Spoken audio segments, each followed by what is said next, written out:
conclusion that this controlled fusion power plant can be designed to have a maximum installed capacity of 300,000 megawatts. Of course, right now we only have 10,000 megawatt magneto-hydrodynamic generators in there to use as demonstration ignition, which is the largest power generator we can find on the market at this time. And if all of them were to make this type of generator, we'd need to install at least 300 more in order to keep the energy produced in the fusion reactor from going to waste. It's a good thing that in terms of generator technology, our researchers at Timeless Technology have also obtained a breakthrough after working around the clock. Timeless Technology has self-developed a generator capable of reaching 5,000 megawatts of power, and is currently stepping up production. Only 60 of these generators are needed to reach the maximum installed capacity of this fusion power plant. At that time, it will also be the time when the Fusilier pile will be integrated into the Kyushu power grid and officially start exporting electricity. Installed capacity reached 300,000 MW. Hearing this figure, many journalists who had reviewed their homework before coming here and were no longer unfamiliar with this area, had a shocked look in their eyes. This number has even been so large that it has exceeded the arithmetic power of their CPU,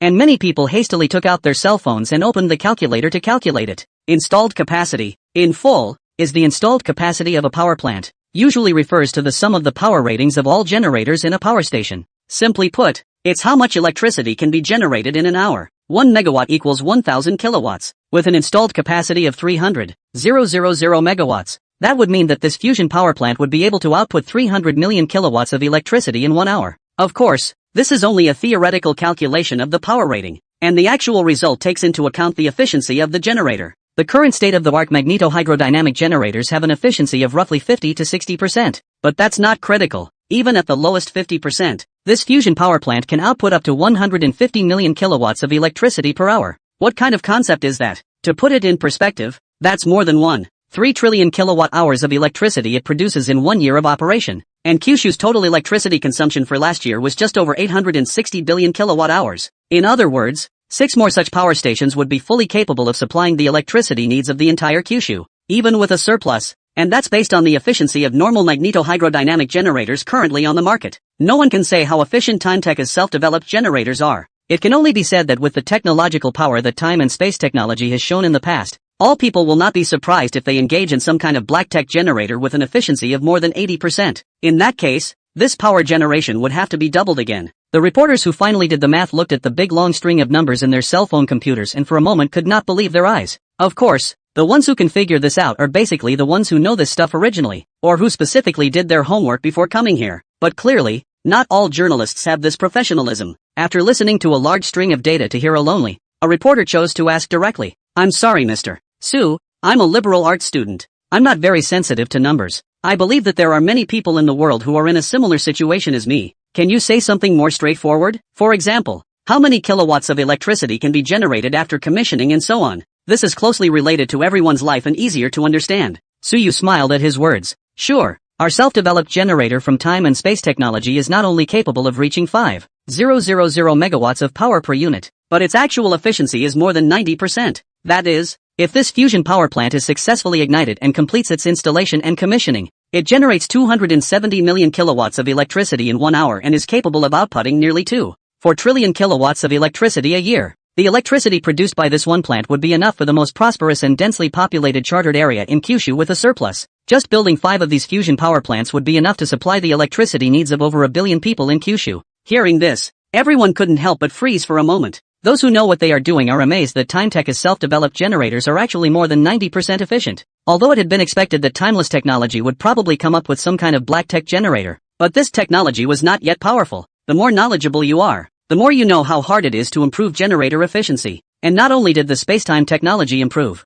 it improved by countless orders of magnitude all at once. If such generators had been available in earlier times, the size of all thermal power generation in Kyushu would have had to drop by at least a fraction of a percent. And the uninitiated are naturally dumbfounded by this massive branch. I'm afraid they don't understand what you mean when you say 300,000 megawatts of installed capacity, but when you say that 270 million kilowatt hours of electricity is generated in an hour, 2.4 trillion kilowatt hours of electricity, then they naturally understand. Knowing that, naturally, is just unbelievable. Although the size of this power plant looks good, it is a stretch compared to the entire package. It's amazing that such a small area of the district can supply the power needs of the entire Packard area. It's a little too outrageous anyhow. Some people subconsciously do not believe, but when they think that this is the chairman of the time and space technology, see you personally in public, and have to believe. Finally, After the whole room had been silent for quite a while, a reporter realized the blind spot and asked in a hurry, "Mr. Su, just now I heard you say that if the ignition is successful today, once the generator arrives, the fusion reactor will be officially put into operation and integrated into the Kyushu power grid.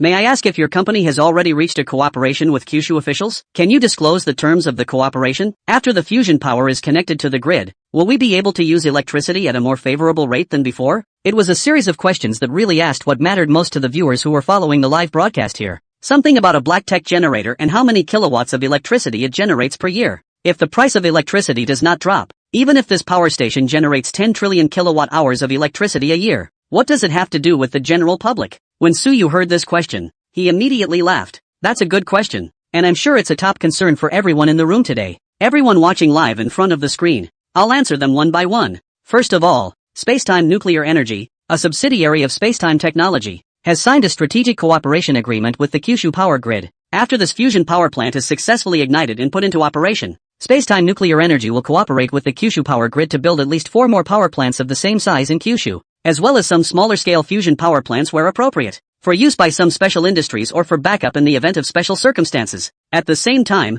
we will also actively develop open business to promote the clean energy of nuclear fusion to the world. That's probably all that can be disclosed in terms of cooperation. As for more specific terms and conditions, that's classified as a business secret and not convenient to say more. And the question that everyone is most concerned about is whether or not the price of electricity will go down. Timeless Technology is only cooperating with the Kyushu power grid. Sending electricity to thousands of households is a matter for the Kyushu power grid, and how to price it is of course up to them. We, Timeless Technology, are not involved. Speaking here, Suyu spread his hands, and just when everyone thought that he also didn't know how the Kyushu power grid would price things, they saw him turn and add, "But the good news is that I happen to know that much about the new Kyushu grid rules on pricing electricity after fusion is connected to the grid. Probably. That means free electricity for residential use and no more than 10 cents for commercial and industrial use. I guess. Oh yes, this civil electricity free is also a quota. After all, although there is nuclear fusion, but also cannot be wasted well. The initial design of the Kyushu power grid is Kyushu residents have 1,000 degrees of free electricity per person per month.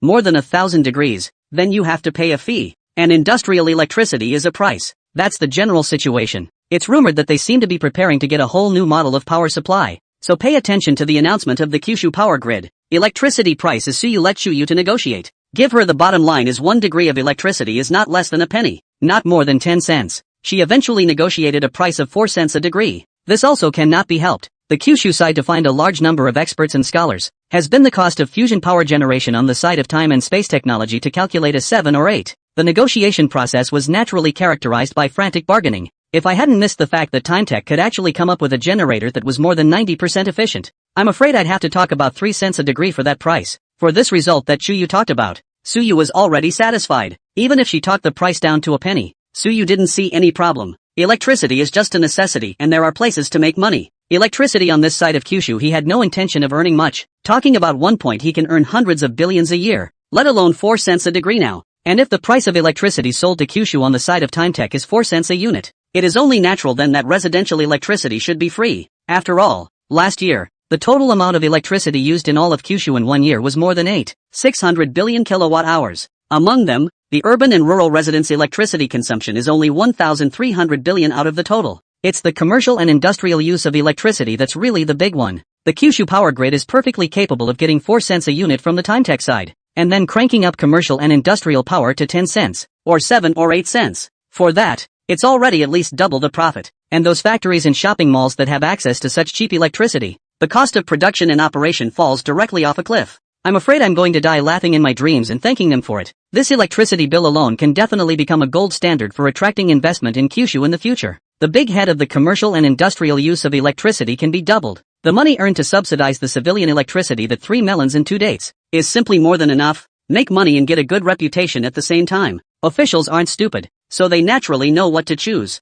Civilian electricity is free. As soon as these few words left his mouth, the second half of Suyu's sentence was directly ignored by the vast majority of ordinary people who were watching the live broadcast. Electricity is to modern man what grain was to the less productive ancient man. In ancient times, people didn't have enough food to eat, so naturally, life was worse than death. Modern man is pretty much as good as dead if he doesn't have electricity. This is something that is relevant to everyone living in these times. The pain in the ass when the power goes out, and the sting in the summer when the electric bill skyrockets. There are a lot of people who have experienced this. And now, Suyu, as a big man with some authority, has personally said that civilian electricity is free. What does that mean? This means that even with a low income, the air conditioner can be turned on with impunity later in the summer when the weather is hot. 1,000 kilowatt hours of free electricity for one person. A 1.5p home wall-mounted air conditioner that is on continuously for a month may not use that much electricity. Not to mention that even if the free amount is exceeded and the rate for industrial electricity is reached, that less than 10 cents a unit of electricity is pure cabbage, although it is still winter. But some of the otaku who are watching the live broadcast, and even can already imagine the summer refrigerator air conditioning turned up to maximum power,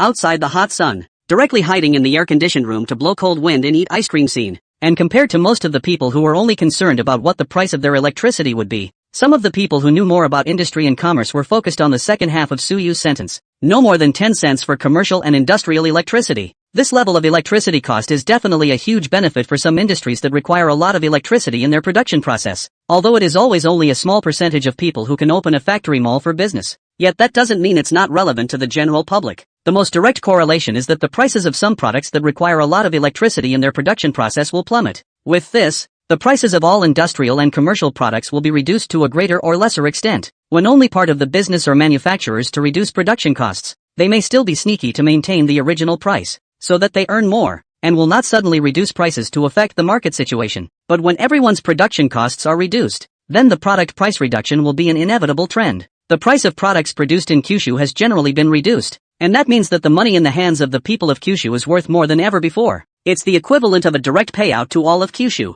and the Kyushu dollar in this case has more purchasing power than it did before, and is totally very benignly appreciating, not deflationary in the sense that the pitfalls are huge. There were no journalists who came to the scene today who were more familiar with finance and economics, and for a while they hadn't picked up on this key point. But at this time in the live broadcast room of various platforms, but there are already old brothers who know what they are doing, and they have started to give the audience a popularization. After hearing that there were actually so many benefits, even those who were anti-intellectual before, and who thought that nuclear fusion was dangerous because of the word nuclear, there was not the slightest bit of resistance at this point, because this is real, really can fall into the hands of all the benefits, really want to have such a day, not to mention the opposition. Now to Suyu kowtow a few people are willing. It's so fragrant. After answering some more questions briefly, the time had come to 9:30 a.m. Or so. Without paying any more attention to the increasing number of questions from the reporters, Suyu said his goodbyes before entering the reactor control room inside the power station with Ottoman and the others. All the control units of this huge fusion reactor are integrated here. It was no exaggeration to say that just this set of centralized control system, if the Blue Star people were allowed to get it on their own, they wouldn't be able to figure it out without 3 to 5 years. The control room wasn't exactly small, and in addition to the necessary staff at the different stations, the vacant parts of the control room as well as the doorway were packed with people at this point. In fact, as the control room for the fusion reactor, this is clearly the top priority. At this moment, it would not even be an exaggeration to say that there is no place in Kyushu that is more important than it at this time. Therefore those who are allowed to enter here are naturally screened after comprehensive consideration and are considered to be qualified to come in. The screening conditions are extremely strict. Even the president of the BIA group next door wanted to come and watch the ceremony, but he was turned away. Those who were qualified to enter the control room, other than Chuyu and the others that Suyu had brought along as well as a few executives of time and space technology, some of the leaders of Kyushu who had been sent to observe the ceremony. It's just some of the engineers and physicists who have been involved in the construction of the project. Though the core technology came from the wasteland, there was no way this power station could have been built so quickly without their help while Ottoman had more other things to keep busy with. There is no shortage of academician level, gray-haired old men. They had devoted their best youthful years to this country, and now, even though they were gray-haired, when they were summoned by the officials to cooperate with spacetime technology to build nuclear fusion reactors, they agreed without hesitation. During this month, they had worked almost tirelessly to consult the drawings and technical data, and had done their best to fulfill the tasks that time and space technology had divided among them. If this fusion reactor could be completed so quickly, the most crucial thing was the drawings and technical information from the wasteland, and the most important thing was the centering scheduling modification program of late autumn. Then these old scholars and professors from Kyushu, who personally participated in the construction, should undoubtedly be given the second place of credit. Although Suyu hadn't even been here before, he was aware of all these things. So it was only when the official proposed to time and space technology that they wanted to cut some of the leadership slots for the ceremony to be given to these professors that they realized that their names had long since been put on the first line of the control room's viewing list by Suyu's letting people in. Aside from these people, all that's left are a couple of reporters, but almost all of the journalists who are allowed to enter here are from the authoritative official media of Kyushu. It was also because of the fact that so many people were crammed in, so the control room, which was originally quite spacious, seemed a bit crowded at the moment. As for the tourists who were allowed to enter the interior of the power plant with their tickets, They were all gathered in the stadium that was reserved for the employees' sports during the design of the power plant. It had been temporarily retrofitted with extremely fast and huge screens, which were currently broadcasting live from the control room. The crowd that had run to the outside of the power station to join in the fun was also watching the live broadcast on their cell phones at this moment. The beachside and ridge, which had originally gathered countless people and appeared to be unusually lively, actually seemed to be very quiet at this time. Everyone was waiting for that moment. However, although at least 300,000 to 400,000 people had gathered inside and outside the fusion power plant today, security was not a concern at all. The farthest cordon had been drawn up to 50 kilometers away, and those who were allowed inside had all been subjected to layers of intense scrutiny. At this time, the police force around the fusion power station, in addition to a regular army synthesized brigade sent by Kyushu, there is also the local armed police detachment of Cheongdao, thousands of elite armed police with loaded guns. The local public security department also dispatched a large number of police officers to the scene to maintain order. These original law enforcement in the territory of Kyushu will rarely carry firearms police. Today also unprecedented, everyone carries a weapon, counting inside and out. Although there are 300,000 to 400,000 people who came to the scene today, the official force responsible for maintaining order is more than 10,000 people. And that's just the power on the ground. Because the fusion power plant was built along the coast, the hundreds of nautical miles of sea on the side of Cheongdao near the power plant had been completely blocked by Kyushu in the name of military exercises. There was a mixed fleet of 4 10,000-ton drives and a dozen or so by destroyer frigates on the surface alone, with Blackfish diving under the seabed. The anti-submarine helicopters were cruising the surface at all times, not allowing any submarines to get close. Nominally, it is a live-fire exercise in a number of disciplines, including air defense, anti-submarine, and anti-missile, using terrorists armed with advanced warplanes,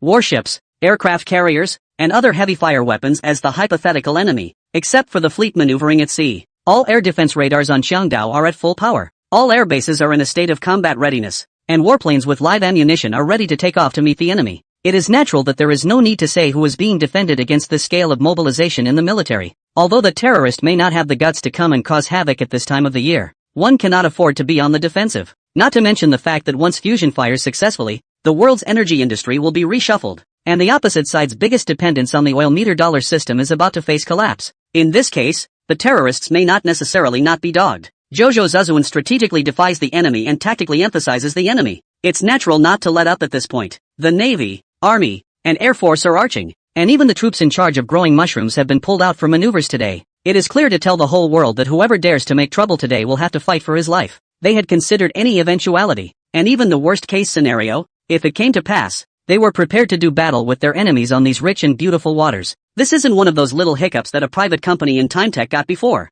Once this happens, it will be a real hot war of great powers, and the scale of the war, if uncontrollable, will eventually set off a world war. Even so, the highest level of Kyushu gave the commanders the order that in case of emergency, you may open fire. You can see the importance Kyushu placed on this ignition. Time passed, and in the reactor control center, a report that the equipment had passed the verification was conveyed by the technicians, and through the cameras in the hands of the journalists, it was transmitted to the world. And accompanying these solemn reports, in addition to the expectant eyes of the countless people in front of their screens, there was also the increasingly stagnant atmosphere on the surface of the sea. Report: a large amount of military ship activity has been detected more than 400 nautical miles to the southeast. Judging by the size, it should be 2 carrier formations. They're heading our way, and they're already about to approach our maneuvering waters. In the command room of the flagship, the commanding officer facing Majesty did not have the slightest ripple in his expression when he heard the news from the messenger. Without changing his face, he looked at the map of the sea area in front of him and commanded. The fleet reverses course and heads south.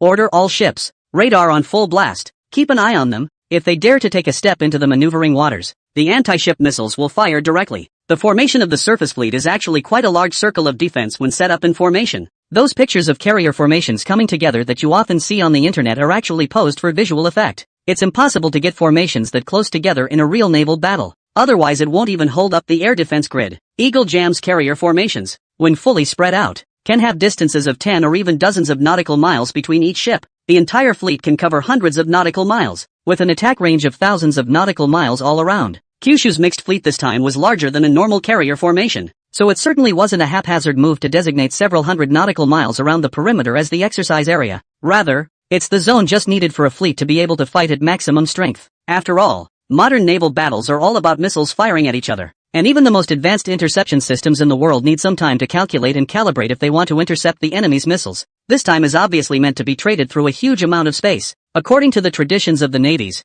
Such areas are usually off limits. At such a time, if one dared to barge into someone else's maneuvering area, it would undoubtedly be a stark provocation. And Eagle Jam's fleet, by now, was about to approach the area. Once they broke in, there were only two options on the Kyushu side, either that or just fire. Either the formation has been disrupted and the distance is so close that it is beyond the closest reaction distance of the anti-missile interceptor system, so they have to retreat and walk away. If it were the old days, everything would have to give way to building the economy. When it comes to this kind of situation, you can only grit your teeth and bear it. But times are different now. The biggest opportunity for development in Kyushu now lies on the island of Chiom behind them. If their current formation is disrupted and the maritime air defense network is destroyed, if the enemy wanted to launch a strike against the fusion pile, then the fusion pile would be left with only the air defense system on John Island as the last barrier. With the firepower of Eagle Sauce's two carrier strike groups, I'm afraid that when the time comes, the air defense system on Xiangdao won't be able to stop all of the carrier planes and sea-to-surface missiles. Today, they have no way back. Upon hearing the commander's order, no one in the command room's demeanor changed.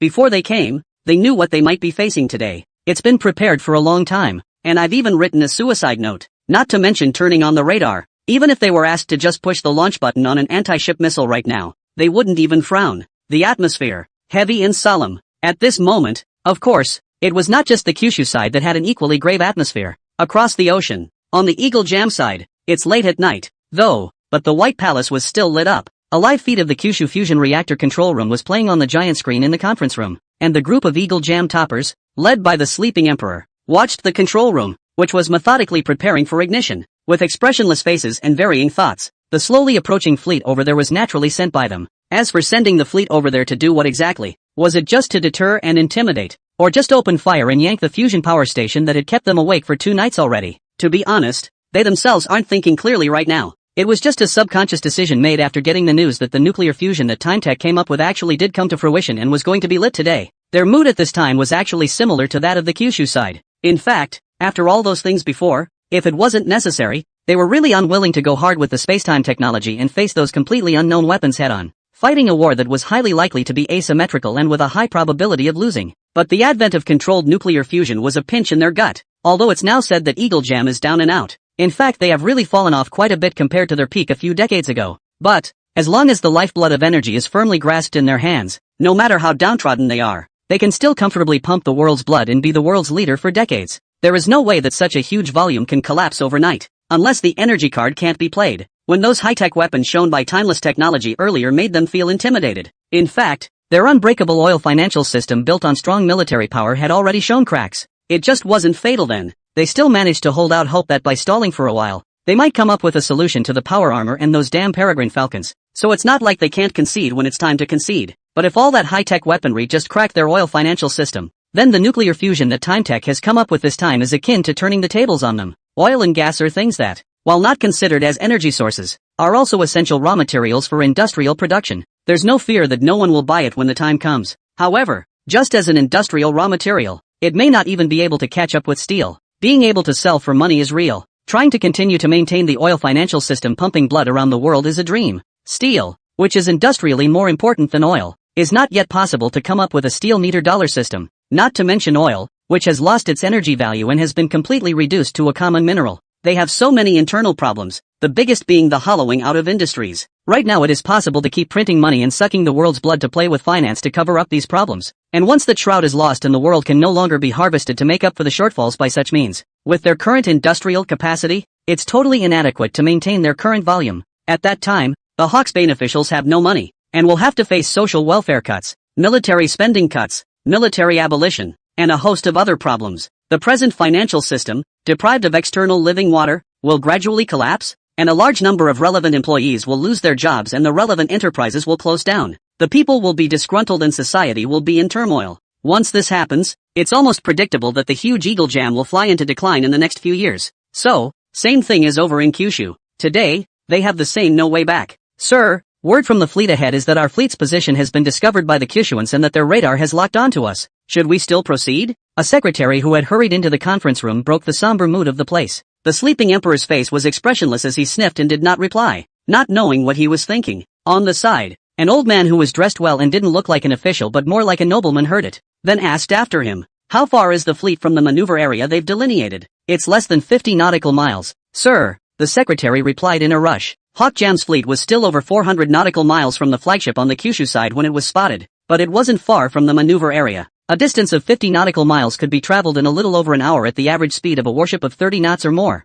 At this distance both sides were already in each other's striking range, and even the fusion power station on Xiangdao had long been in the attack range of the carrier strike group. This is actually quite a dangerous position to be in. Everyone present knew in their hearts that there was absolutely no way that the Kyushu side would stand by and watch them cross these 50 kilometers. Otherwise Kyushu's network of anti-aircraft firepower laid out at sea would be impenetrable, and the fusion reactors would be exposed to the firepower of carrier strike groups. And all that's left to protect it is those pathetic shore-based anti-aircraft fires. It's absolutely impossible to stop. Pity! A 4-star admiral gently hammered the table in indignation. They're moving too fast. Announcing the news the day before yesterday and starting to light the fires today. There's no time to mobilize more fleets over there. Given a little more time to prepare, we'll definitely be able to put together a force that can break through their air defense fire network and send that pesky power station to God. Around Kyushu originally they had only placed one carrier strike group, and the other one was still temporarily deployed there some time ago because they thought it was unsettled due to the recent emergence of spacetime technology. But now that things are happening, even 2 carrier strike groups are still not enough. This is a different time, and the Kyushu side is not as easy to pin down now as it was 10 or so years ago. There's no point in talking about this now. The noble old man shook his head. The conference room fell into an eerie silence again, with only the sound of the reports from the live feeds constantly coming from the giant screen off to the side. It sounds as if all the pre-ignition prep is coming to an end. The secretary, who also didn't dare to interrupt, followed the silence for a while, but soon the news from the other side came in his earpiece. Frowning as he listened, and not caring about the awkward atmosphere of the scene, he spoke quickly and reminded, "Gentlemen, the Admiral is urging us to make a decision as soon as possible. Kyushu's fleet is moving south, and the scene is already tense, with the possibility of a fire going off at any moment." The crowd gradually placed their eyes on the sleeping emperor. If the fusion facility were to be bombed, there is no doubt that it would be an unprovoked attack on the soil of a nuclear-armed power. This is no joke. By then the battle will inevitably be fought anyway. Even if both sides exercise restraint and limit the battlefield to a certain extent, can beat okay, beat all win, the reason can be found at that time, but once did not beat. 2 carrier strike groups had folded in Kyushu, something that if it happened, they shuddered to think of what it would be like at home then. The person who issued this order is definitely taking the fall. The resignations are minor, and they may have to be followed by a court-martial to be tried. And as far as the military's projections go, the odds are that 2 carrier strike groups, engaging Kyushu offshore of Kyushu, will not be able to beat it. No one wants to speak up for such an almost inevitable backstabbing order. Anyway, there's a tall one on top, and no one wants to do this wrongdoing. Seeing everyone looking at him, Sleeping Emperor couldn't help but sigh helplessly. Others have a high one on their heads, but he has none left. This is a decision that he can't even hide from. Go to war, win or lose, they are bound to lose a lot of money, and he most likely won't be re-elected in the next election. No war. Years from now, when Hawksbane starts to decline because of the advent of nuclear fusion, every Hawksbane who remembers that day will call him a coward and put every hat on his head. No matter how he chooses, he's not going to end up well. Stretching one's head is a cut, and shrinking one's head is a cut. After a moment of silence, the sleeping emperor finally opened his eyes and said, "Keep moving. In the event of an attack, the captain can counterattack." When he finished speaking, he let out a long, relieved breath and slumped back into his office chair. That secretary couldn't be bothered to say any more, and upon hearing that, he hurriedly prepared to go out and convey the sleeping emperor's order. However, before he could walk out of the conference room, he saw the giant screen in the conference room, which was showing a live broadcast of the fusion power plant, suddenly flicker for a moment and then go black. It took a while to get back to normal. The people inside couldn't help but frown at the sight. What's going on? Why did the broadcast footage suddenly disappear just now? The secretary, who had already reached the door, stopped in her tracks and listened to the news coming through her headphones, a look of shock flashing across her face. After a moment's hesitation, his voice trembled slightly as he turned back. "Gentlemen, news just came in from NASA. Just now, one of our satellites was destroyed in orbit. The one that destroyed it was a Time-Tech Peregrine Falcon." What? A room full of Eagle Sauce executives were alarmed and clapped their hands in shock and anger. How dare they do that? This is a declaration of war. This is them firing first. Tell the fleet over in Kyushu to fire directly. No need to have any qualms about it. This is a legitimate counterattack on our part. Some of the quicker minds have already thought of a countermeasure. The secretary was interrupted in the middle of his sentence, and seeing the instantaneous swarming of a group of bigwigs, he couldn't help but spit and shouted, "Gentlemen, please hear me out. What else have you not said?" A group of executives cast their gazes over. The secretary, seeing this, could only stiffen. After realizing that the satellite had been destroyed, "Our observation equipment captured this footage, and I think you should all take a look at it before making a decision." With that, he gestured twice at the tablet in his hand, a picture that appeared on the giant screen in the conference room. In the picture, a Peregrine Falcon with all the bottom weapons hatches open. seemingly ready to strike the ground at any time. The tungsten rods that glittered with a cold light made people shudder at the very sight of them. This is... The sleeping emperor's pupils snapped together and he looked at the secretary, waiting for an explanation. It is over our heads. The secretary looked a little alarmed. To be precise, it's 100,000 meters above the White Palace. The entire conference room instantly fell into dead silence. Gravity generator checking out.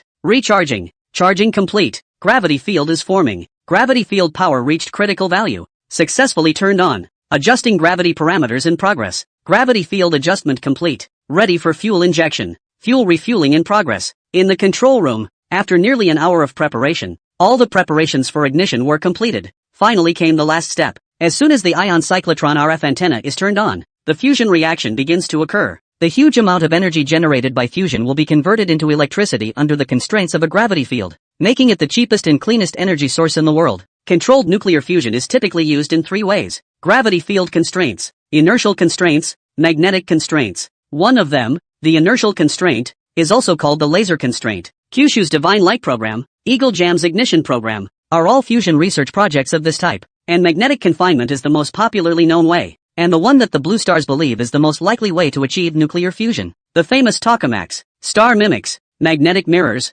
and other devices were all built on basic magnetic confinement designs. As for gravity field constraints, while the theory is that there is such a theory, there is not even a single experimental pile to be found on the entire blue planet. But everyone is convinced that gravity field constraints are absolutely feasible, because the sun hanging in the sky could theoretically be seen as a giant gravity field constrained fusion reactor. This is a practical solution known to all relevant scientists, except that it is simply not possible with current human technology. In contrast to the latter two constraints, trying to accomplish gravity field constraints involves unifying the four fundamental forces and making gravity practical. That stuff is way more complicated than nuclear fusion, but not coincidentally. The wasteland world really does have the technology for this. Therefore, the Fusilier demonstration reactor made by spacetime technology in accordance with the fusion design information from the wasteland naturally adopts the gravity body constraints. This was also the reason why Suyu thought that as long as he mastered the core part of the technology, no one on the blue planet would be able to replicate the other technologies even if all of them were released. Because at the heart of this fusion's device is the gravity generator. In the reaction chamber, the superfluid form of helium-3, which had been injected into the reactor, was held aloft by a gravity field. Dreamlike images were transmitted to the screen in front of Suyu. Next to the screen is a red button. With the push of a button in front of you, the hottest energy in this galaxy will erupt from that tiny reaction chamber. Suyu, who dared to recklessly drive the Peregrine Falcon onto Eagle Jam's head and even destroyed Eagle Jam's satellite, was a little hesitant at this moment as he looked at this tiny button. The eyes of the Kyushu executives, scientists, staff, reporters, the camera in the reporter's hand, and even the end of autumn beside him were all on him at this moment. But just at this moment of public attention, Suyu was ghostly reminded of the scene not long ago when he had just obtained the trading space. Obviously at that point, he just wanted to just get money and pick up girls, but now money was a number to him. But not only did he not start being a salty fish after making enough money, as he had previously expected, he took on the persona of a human self-propelled cannon and slept wherever he went. Instead, he's gotten busier and busier and hasn't even touched a woman lately. The things in his head have also changed from the former wealth, power and color to the current stars and the world. He realized that he had strayed from his original intention since I don't know when. Surprisingly, he went from being a mercenary commoner to a pioneer leading civilization forward. Although there were more and more things to consider, somehow, it favored him to live this time to the fullest. Probably, that's what the trading space exists for, I guess. From the first day he acquired the trading space, he was on the other side of time. No one is closer to the future than he is. And what he wanted to do now was to hand this key to the future to the world that had given him birth. At a time like this, something should be said, right? Autumn End, who was on the side, said softly, "Yeah, it's time to say something," gently exhaling a breath. Suyu looked around the control room and softly said, "All preparations have been made. Press this button and today's lighting ceremony will be considered complete." But at the same time, the door to a new era is about to be thrown open. The history of human civilization will permanently record this moment, and our children and grandchildren will see what we are doing today in their textbooks. Remembering the countless pioneers who have devoted themselves to controlled nuclear fusion research with a passion for human civilization over the past 70 years or so since the emergence of controlled nuclear fusion, we stand on the wheels of history. It is an honor to witness this great moment with you all. As soon as the words left his mouth, he pressed the button in front of him without hesitation. In the dimly lit reaction chamber, the fuel bound by the gravity field gradually began to heat up. Terrifying energies were gradually bred in it. It was a glow hotter than the sun. When the temperature reaches a critical value, the fusion reaction begins to take place. Endless energy was liberated like a tidal wave from that tiny atomic nucleus. Hundreds of millions of degrees of plasma were bound up in a gravity field and transformed into a dazzling ball of light. Ignition. Successful. Only, it's not time to cheer. It was like a golden crow divine beast that was about to hatch. An endless power was about to erupt from within it. Binding its power is only the beginning, whether or not it can be subdued and its violent energy transformed into electricity that can reach into thousands of homes and light them up is where it really counts. After the first successful ignition, the next step was to discuss the complicated and delicate testing work. After making sure that all the equipment was functioning properly, it was the turn of the real highlight of the day and the final part of the lighting ceremony. Power generation. Tap into all generators. Upon receiving the instruction,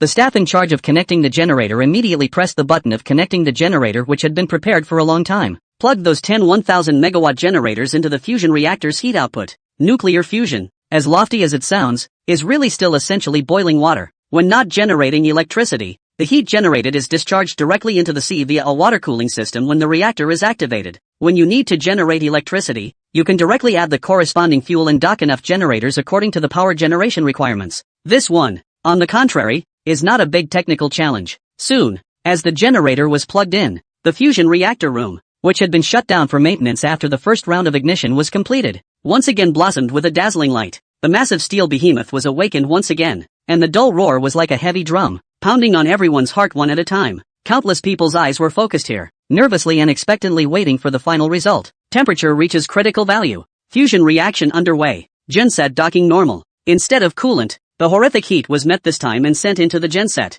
Ionized plasma at high temperatures cuts the magnetic inductance lines in the magneto-hydrodynamic generator, converting the massive source of heat energy in the reactor into electricity. An old professor of electricity in Kyushu, who could no longer sit still at this time, came to the power console. Looking at the data above, the old man with gray hair couldn't help but be excited. Generators all in working order. All 10 sets of generators are running at full capacity and at the expected power. Speaking here, he raised his head suddenly and looked around, placing his gaze on Suyu in front of the main console. Everyone's eyes were gathered at this moment. Even though everyone already knew the result, they all wanted to hear those words from Suyu's mouth. With all the people watching, Suyu smiled and nodded. We did it! Boom! Control room. All rose at the same time, cheering loudly and declaring their elation. Even the top leaders from the officialdom, at this time, also threw away the usual calm image, and could not help but cheer loudly and applaud vigorously. And with Suyu's words, the hundreds of thousands of people inside and outside the power station who had come to witness this moment all boiled over. The cheers resounded like a tsunami along the entire coastline.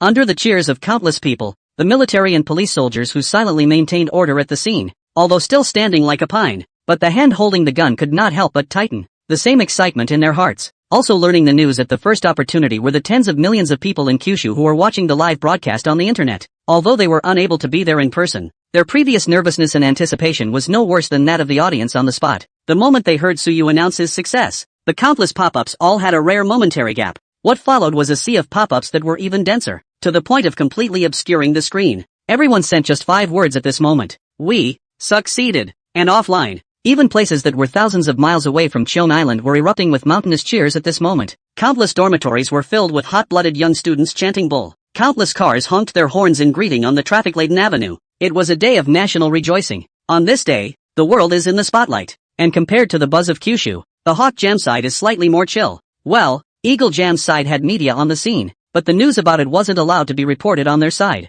And the public didn't even know it was happening. That's because they officially blocked the news back when TimeTech announced the ignition date. Even if someone occasionally goes over the wall into the Kyushu internet and sees information about nuclear fusion ignition, it will not spread at all without media dissemination and traffic support from the platforms. So much so that on such a great day when mankind could have declared a new era, it's amazing that Eagle Jam's entire nation knew nothing about it. And if anything, in contrast to the national celebrations in Kyushu, their folk can only be described as more chill. Then compare it to the official Kyushu who was all smiles and complacency at this time. The atmosphere among the Eagle Jam executives is a bit more somber. It was as if the mute had been pressed in the large conference room, and not a single word was spoken. Coming from the giant screen in front of them was a scene of national rejoicing filmed by the official media in Kyushu after the successful ignition was announced. As it turns out, people really aren't connected to each other in terms of grief and joy. The sleeping emperor only thought they were noisy. With such a lively and pleasant atmosphere behind the screen, everyone in this conference room looked like SEMA had gone off the deep end. There are even a few legislators whose own families are deeply involved in the financial and energy industries. After getting a successful ignition and having completed power generation, proving that controlled fusion commercialization has indeed been able to be fully realized, passed out directly in the conference room. It's been carried away for medical attention now. After a long silence, someone finally couldn't help but speak. What do we do now? We can't sit around and wait for death. A general in military uniform clapped his hands together and said angrily, "Our fleet is only a few hundred nautical miles from that damned fusion power station. Now fire the missiles and send in the carrier planes. We're perfectly capable of breaking through the Kyushu Navy's fire network and blowing this thing to rubble." As soon as his words came out, not a single person in the room agreed. And no one objected. Everyone's eyes flickered, already pondering whether to go this far or not. Predictably, if they blow up the fusion facility now, they're going to have to face the wrath of all of Kyushu head-on next. If it was just Kyushu it would be fine. With the naval superiority, a full-scale war would only start on the Neon and Kinchi side even if it started. It's unlikely to threaten their homeland anytime soon. Trading the lives of 2 dogs for Kyushu's fusion facility is a good deal for them any way you slice it. Though since Timetech was able to build 1 fusion power station, it could surely build a second one. But that takes time. And the thing that everyone here is missing right now is time. Timeless technology moves so fast that the time between announcing the ignition date and actually igniting it was less than 2 days. Even if they had realized something was wrong, the 2 days were totally insufficient to liquidate their assets and pull out of those industries that were about to take a hit. Though even if it could be delayed for a month or 2, the size of the companies behind these people here would not be enough to get out in one piece. But not so much that you lose everything overnight. They could have taken advantage of this time to pull out, exchanged all the assets they could liquidate for Kyushu coins, and then ran away overnight. That's right, run away. At the moment Tsuyu announced his success, everyone present already understood that the so-called World Lighthouse, completely collapsing, was already a doomed thing. Capital has no borders, and they are not likely to drown along with a huge ship that is about to sink. As for the time when Hawk Jam and Kyushu actually start a movie, will they people be retaliated by Kyushu? Are you kidding? That's what the evil Eagle Jam officials do. What does it have to do with us honest business people? So, blowing up this fusion pile now and stalling for time so they can have a chance to pull back is normally the best choice for their interests. But that's if you're only facing Kyushu. If you add in the time and space technology, it's a bad score to settle. Other than that, there was a Peregrine Falcon with its weapons bay open aiming at them in the 10,000 meters above their heads right now. One slip of someone's hand in this palace, which represents the highest center of power in Eagle Sauce, will be turned into a big pit. The helicopters to pick them up for the run are already on their way, and the fleet on the ocean is about to enter the area Kyushu has set aside for maneuvers, and war is imminent. They need to get an idea soon. Blowing up the power station to stall for time? A good idea indeed. Just as everyone was hesitating to do so, an unfamiliar female voice suddenly came in. The people present were creeped out and turned their heads to look in the direction the voice came from, only to see that on the huge screen in the conference room, the live broadcast image transferred from Kyushu had disappeared at some point. In her place was a woman with blue hair and blue eyes and an indifferent demeanor. At this moment, the other party was just like an exalted god, looking down at the crowd outside the screen. The moment they saw the woman on the screen, they all just felt creeped out and instantly fell like ice. Even if the people here are either political bigwigs or business giants, stomping their feet the world has to position tremble. However, when they saw the woman's face clearly, a boundless sense of fear still rose in the bottom of their hearts. Late Fall, a name they knew too well to be familiar with. They had certainly all carefully studied the spacetime technology that had caused them so much trouble, although the intelligence gathered was extremely limited, as if the vast spacetime technology had suddenly popped out of a stone. It's extremely bizarre to not be able to find even the slightest bit of relevant information even a month ago, but some of the public information on the internet is still clear to them. Tsuyu, the chairman of Time and Space Technology, is the real controller of time and space technology, but a month ago was a mediocre, ordinary person who couldn't be any more ordinary. Suddenly it's the chairman of a company that controls countless advanced technologies. When they first saw this intelligence, they almost threw the intelligence officer directly into the sea and fed him to the fish. However, after later determining that this was true, they then felt that Tsuyu was most likely an agent introduced by Kyushu, and although he was nominally the chairman of Time and Space Technology, he was actually just a puppet. Then again, more and more tech was exposed by Timetech, and they saw more and more news. The so-called puppet argument is basically a non-starter. Simply, if Kyushu really has so much advanced technology that can even exceed the understanding of Eagle Sauce scientists, why do they still need to fight within Eagle Sauce every day? Long fucking ago all those military bases around the neighborhood were yanked. It's even less likely that Kyushu would put that tech in the hands of a company, even if that company had set up a security department that could legally hold all sorts of weapons and screw around all over the world. So the source of those technologies of spacetime technology and why Tsuyu suddenly changed from an ordinary person to become the chairman of spacetime technology. This matter has become an unresolved case. After tossing the intelligence department around some more, they finally zeroed in on the number 2 person in the bright lights of Timetech. Late Fall, a man without a past. If Timeless Technology was the company that came out of nowhere, then Autumn was undoubtedly the one who appeared out of nowhere without any warning. Hawk Jam mobilized all the intelligence forces in Kyushu and activated countless dark suns, nor did it turn up any evidence of the existence of this person at the end of autumn a month before. It was as if she hadn't left any traces in the world until she appeared by Tsuyu's side. It would be fair to say that Autumn is a mediocre person. Please report errors and omissions. It's normal to not be able to find out the past of an ordinary person. but she clearly wasn't. Other than that, just that face and body that could perfectly fit any human aesthetic was destined to be impossible without any trace of existence. Her outward appearance is one of those that you can't help but take a few pictures of when you walk down the street and passersby see her. So, after some brainstorming, Eagle Jam's group of executives had a guess in their minds about the origin of the time and space technology. Although they weren't sure, they acquired the technology of an extraterrestrial civilization. All of Kyushu had long ago assumed that Suyu had traded with the aliens after learning about him, not to mention a UFO powerhouse like Hawksbane. They were even more receptive than the people of Kyushu to an extraterrestrial civilization interfering, and with that thought in mind, they felt that the sky and the earth were wide open in a flash. It was as if all the fog had cleared. Suyu, an ordinary man from Kyushu who just lost his job, stumbles upon aliens, gets alien technology, and then suddenly rises to prominence. It all makes sense when you look at it that way. As for who this alien is, far away and close by, naturally, it was Autumn End, who had somehow hacked her way into their White Palace, an alien who, until she came to Blue Star, certainly had no trace of her having existed on Blue Star. Although this statement sounds extremely bullshit, it has been the most consistent with the situation of spacetime technology. Even if Suyu knows, he can only sigh that they do have a big brain hole, if not a smaller pattern, not knowing that there is still the existence of trading platforms in the world. This conclusion they got is, at least logically, on the contrary, the most reliable. However, after arriving at this conclusion, they naturally changed Suyu's identity from puppet agent introduced by Kyushu to puppet agent of aliens. In short, spacetime technology is bound to be impossible for such an ordinary person as Suyu to be the master of the right, and there was no doubt in their minds as to the true owner of time tech. It's the woman in front of me, the culprit that had kept them from even sleeping well for some time, and even this moment the ship was still pointing at their heads. The conference room fell silent again. However, fortunately, all the people here are big people. Psychological quality in the end also set hard. After the initial surprise and also fear, they quickly came back to their senses. The sleeping emperor immediately got up and looked at the end of Autumn on the screen, narrowing his eyes in a deep voice. MS, Autumn, while you are more than welcome to visit the lighthouse on this planet, this is the White Palace after all, so I'm afraid it's not right to make such a hasty visit, is it? Though the first time, they were also taken aback by Autumn Man's sudden hacking into their system, but he certainly wasn't any kind of a straw man to be in this position. It was quickly responded to. Facing a representative who was most likely from an advanced extraterrestrial civilization head-on, though he was a bit vain, but the heart is weak, and the momentum should still be as steady as possible, though it's highly likely that this appearance by Autumn End is to raise hell for their preparations to strike the fusion reactor.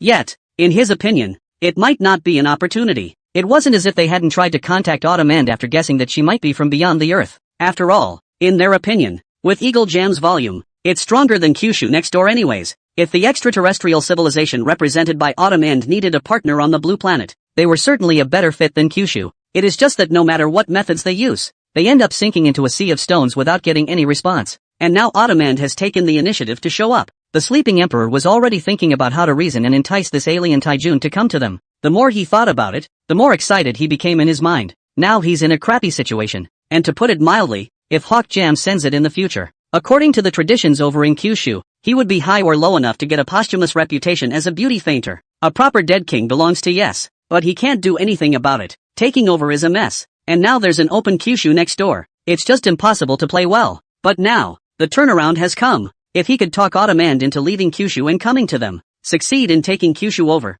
then Hawk Jam will no doubt continue to be its own beacon of the world, and still be strong to the point of breaking. He would also become the most effective head of Hawk Jam in its centuries-long history. Everything will be fine. However, just when he had already thought in his mind about how he should start a lick after inviting Autumn End, the true controller of spacetime technology, over here, Autumn End's words made him freeze in place. This can be a white palace or a large crater after being struck by an orbital strike. Hiss, this alien Taijun doesn't look too friendly. The expression on his face stiffened for a moment, and the sleeping emperor didn't know how to reply for a moment. Fortunately, the Eagle Jam executives are not short of capable people, and in a hurry, a relatively quick response to rise and warmly smiled. Misunderstanding. It's all a misunderstanding. It is extremely welcome for MS Autumn to visit our White Palace, and so is Mr. Sleeping Emperor. It's just that he thought there might be some misunderstanding between us, and thus his words were a bit too harsh. Understanding is the bridge of human communication. MS Autumn just came to Blue Star. She may not know much about us Eagle Sauce. I don't recommend you to jump to conclusions when you don't know us, and it just so happens that you are also here today.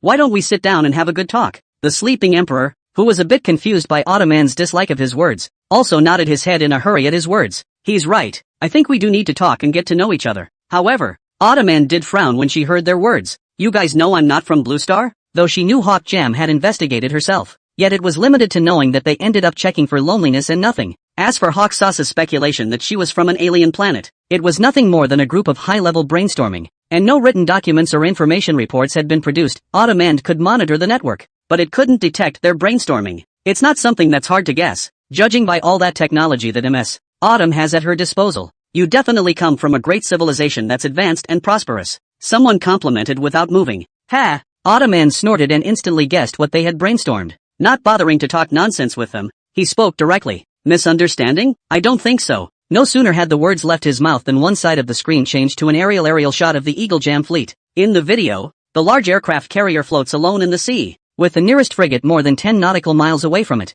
But that's exactly what the carrier formation is in battle formation. And at this time, the deck of the carrier is constantly taking off fighter planes. The atmosphere seems very tense. As you can see from the chart in the lower right corner of the video, they are less than 10 nautical miles away from the maneuver range that Kyushu has drawn. Even the anti-ship missile fire control radar on the Kyushu side had locked onto them. War, a touch and go. The person who had just said that there was a misunderstanding was also a bit embarrassed on his face at this moment. After all, that's where the fleet over there went to target the fusion reactors. And while they are targeting Kyushu with this move, the purpose is to stall for time so that they can rush to get out of the energy and financial sectors that are about to face devastation. But at the end of the day, the Fusilier fusion reactor is a wholly owned and constructed piece of equipment by Timeless Technologies. Isn't an attack on a fusion reactor the same as an attack on spacetime technology? After a moment of silence, one of the Eagle Jam executives laughed dryly. Ms. Autumn, there may be some other misunderstanding here, and we think that this fusion reactor is still a bit too small and completely unworthy of this great technology. If you really have the intention to benefit all mankind through this technology, why don't you come to our side of the Eagle Sauce to build the reactor? We guarantee that we can provide you with unlimited funds to build a bigger and better reactor. Autumn didn't even bother to look at him, his eyes just staring faintly at the sleeping emperor who was taking ideas in the conference room. However, the sleeping emperor did not say a word, apparently having made up his mind to destroy the reactor. As for what comes after that, well, of course it comes after that. Through the communication just now, they already understood that this alien visitor could not be recruited to their side in a short time. I'm afraid, Soli didn't bother to say more. Autumn waited a moment before raising an eyebrow and laughing. The helicopter that will pick up your transfer is already waiting outside. Do you think that even if the Peregrine Falcons launch a strike now, they'll have enough time to get away from here? Orbital strike weapons like tungsten rods may look bluffing, though the actual lethality is certainly inferior to nuclear weapons. It's not much of a problem for one to come down and raise this palace, but trying to do the kind of effect in the movie, destroying a giant city in one shot, that's bullshit. And with the tungsten rods taking time to fall, they didn't have much of a problem running away as long as they had the helicopters outside to meet them on standby to board and make a run for it. The advantage of this kind of space-based weapon is that with Blue Star's current defense system can't take him at all,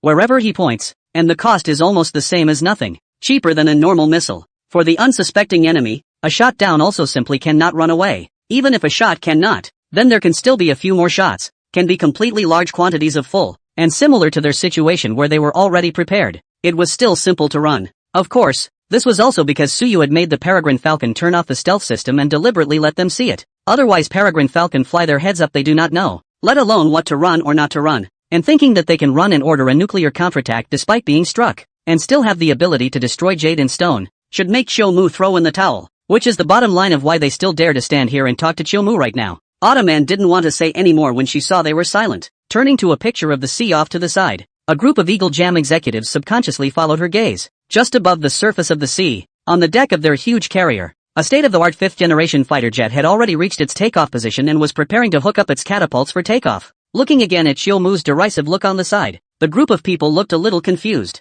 not knowing what Xiaomu meant by this. Autumn didn't explain, just watched quietly. A few moments later, that warplane finally finished all the preparations before takeoff, and the engine spewed out hot flames. The carrier's flame holders also rose slowly, stopping the scorching jet of air coming from the airplane's engines. And just then, the corner of Autumn's mouth, who had been quietly watching for a while, suddenly moved. No words were spoken, just a simple syllable, a syllable that can be understood by people of any language in the world. Boom, boom. In the middle of the shooting scene, the warplane that was about to take off violently erupted into hot flames. The carrier staff and pilots around the fighter jet were instantly engulfed in flames, their bodies and bones gone, along with the flamethrower, which had just been raised. The steam catapults on the carrier and the runway were blown up in the moment. However, this is just the beginning. There were still more than 10 fighters on the deck that hadn't taken off, and at this moment, as if they had received a signal, they all erupted in hot flames at this instant. The entire deck, both takeoff and landing areas, became unrecognizable at that moment. The maritime behemoth, which had been a world-traversing force to be reckoned with, was completely paralyzed at sea almost instantly. At least hundreds of veteran carrier staff and elite pilots died instantly and for no apparent reason.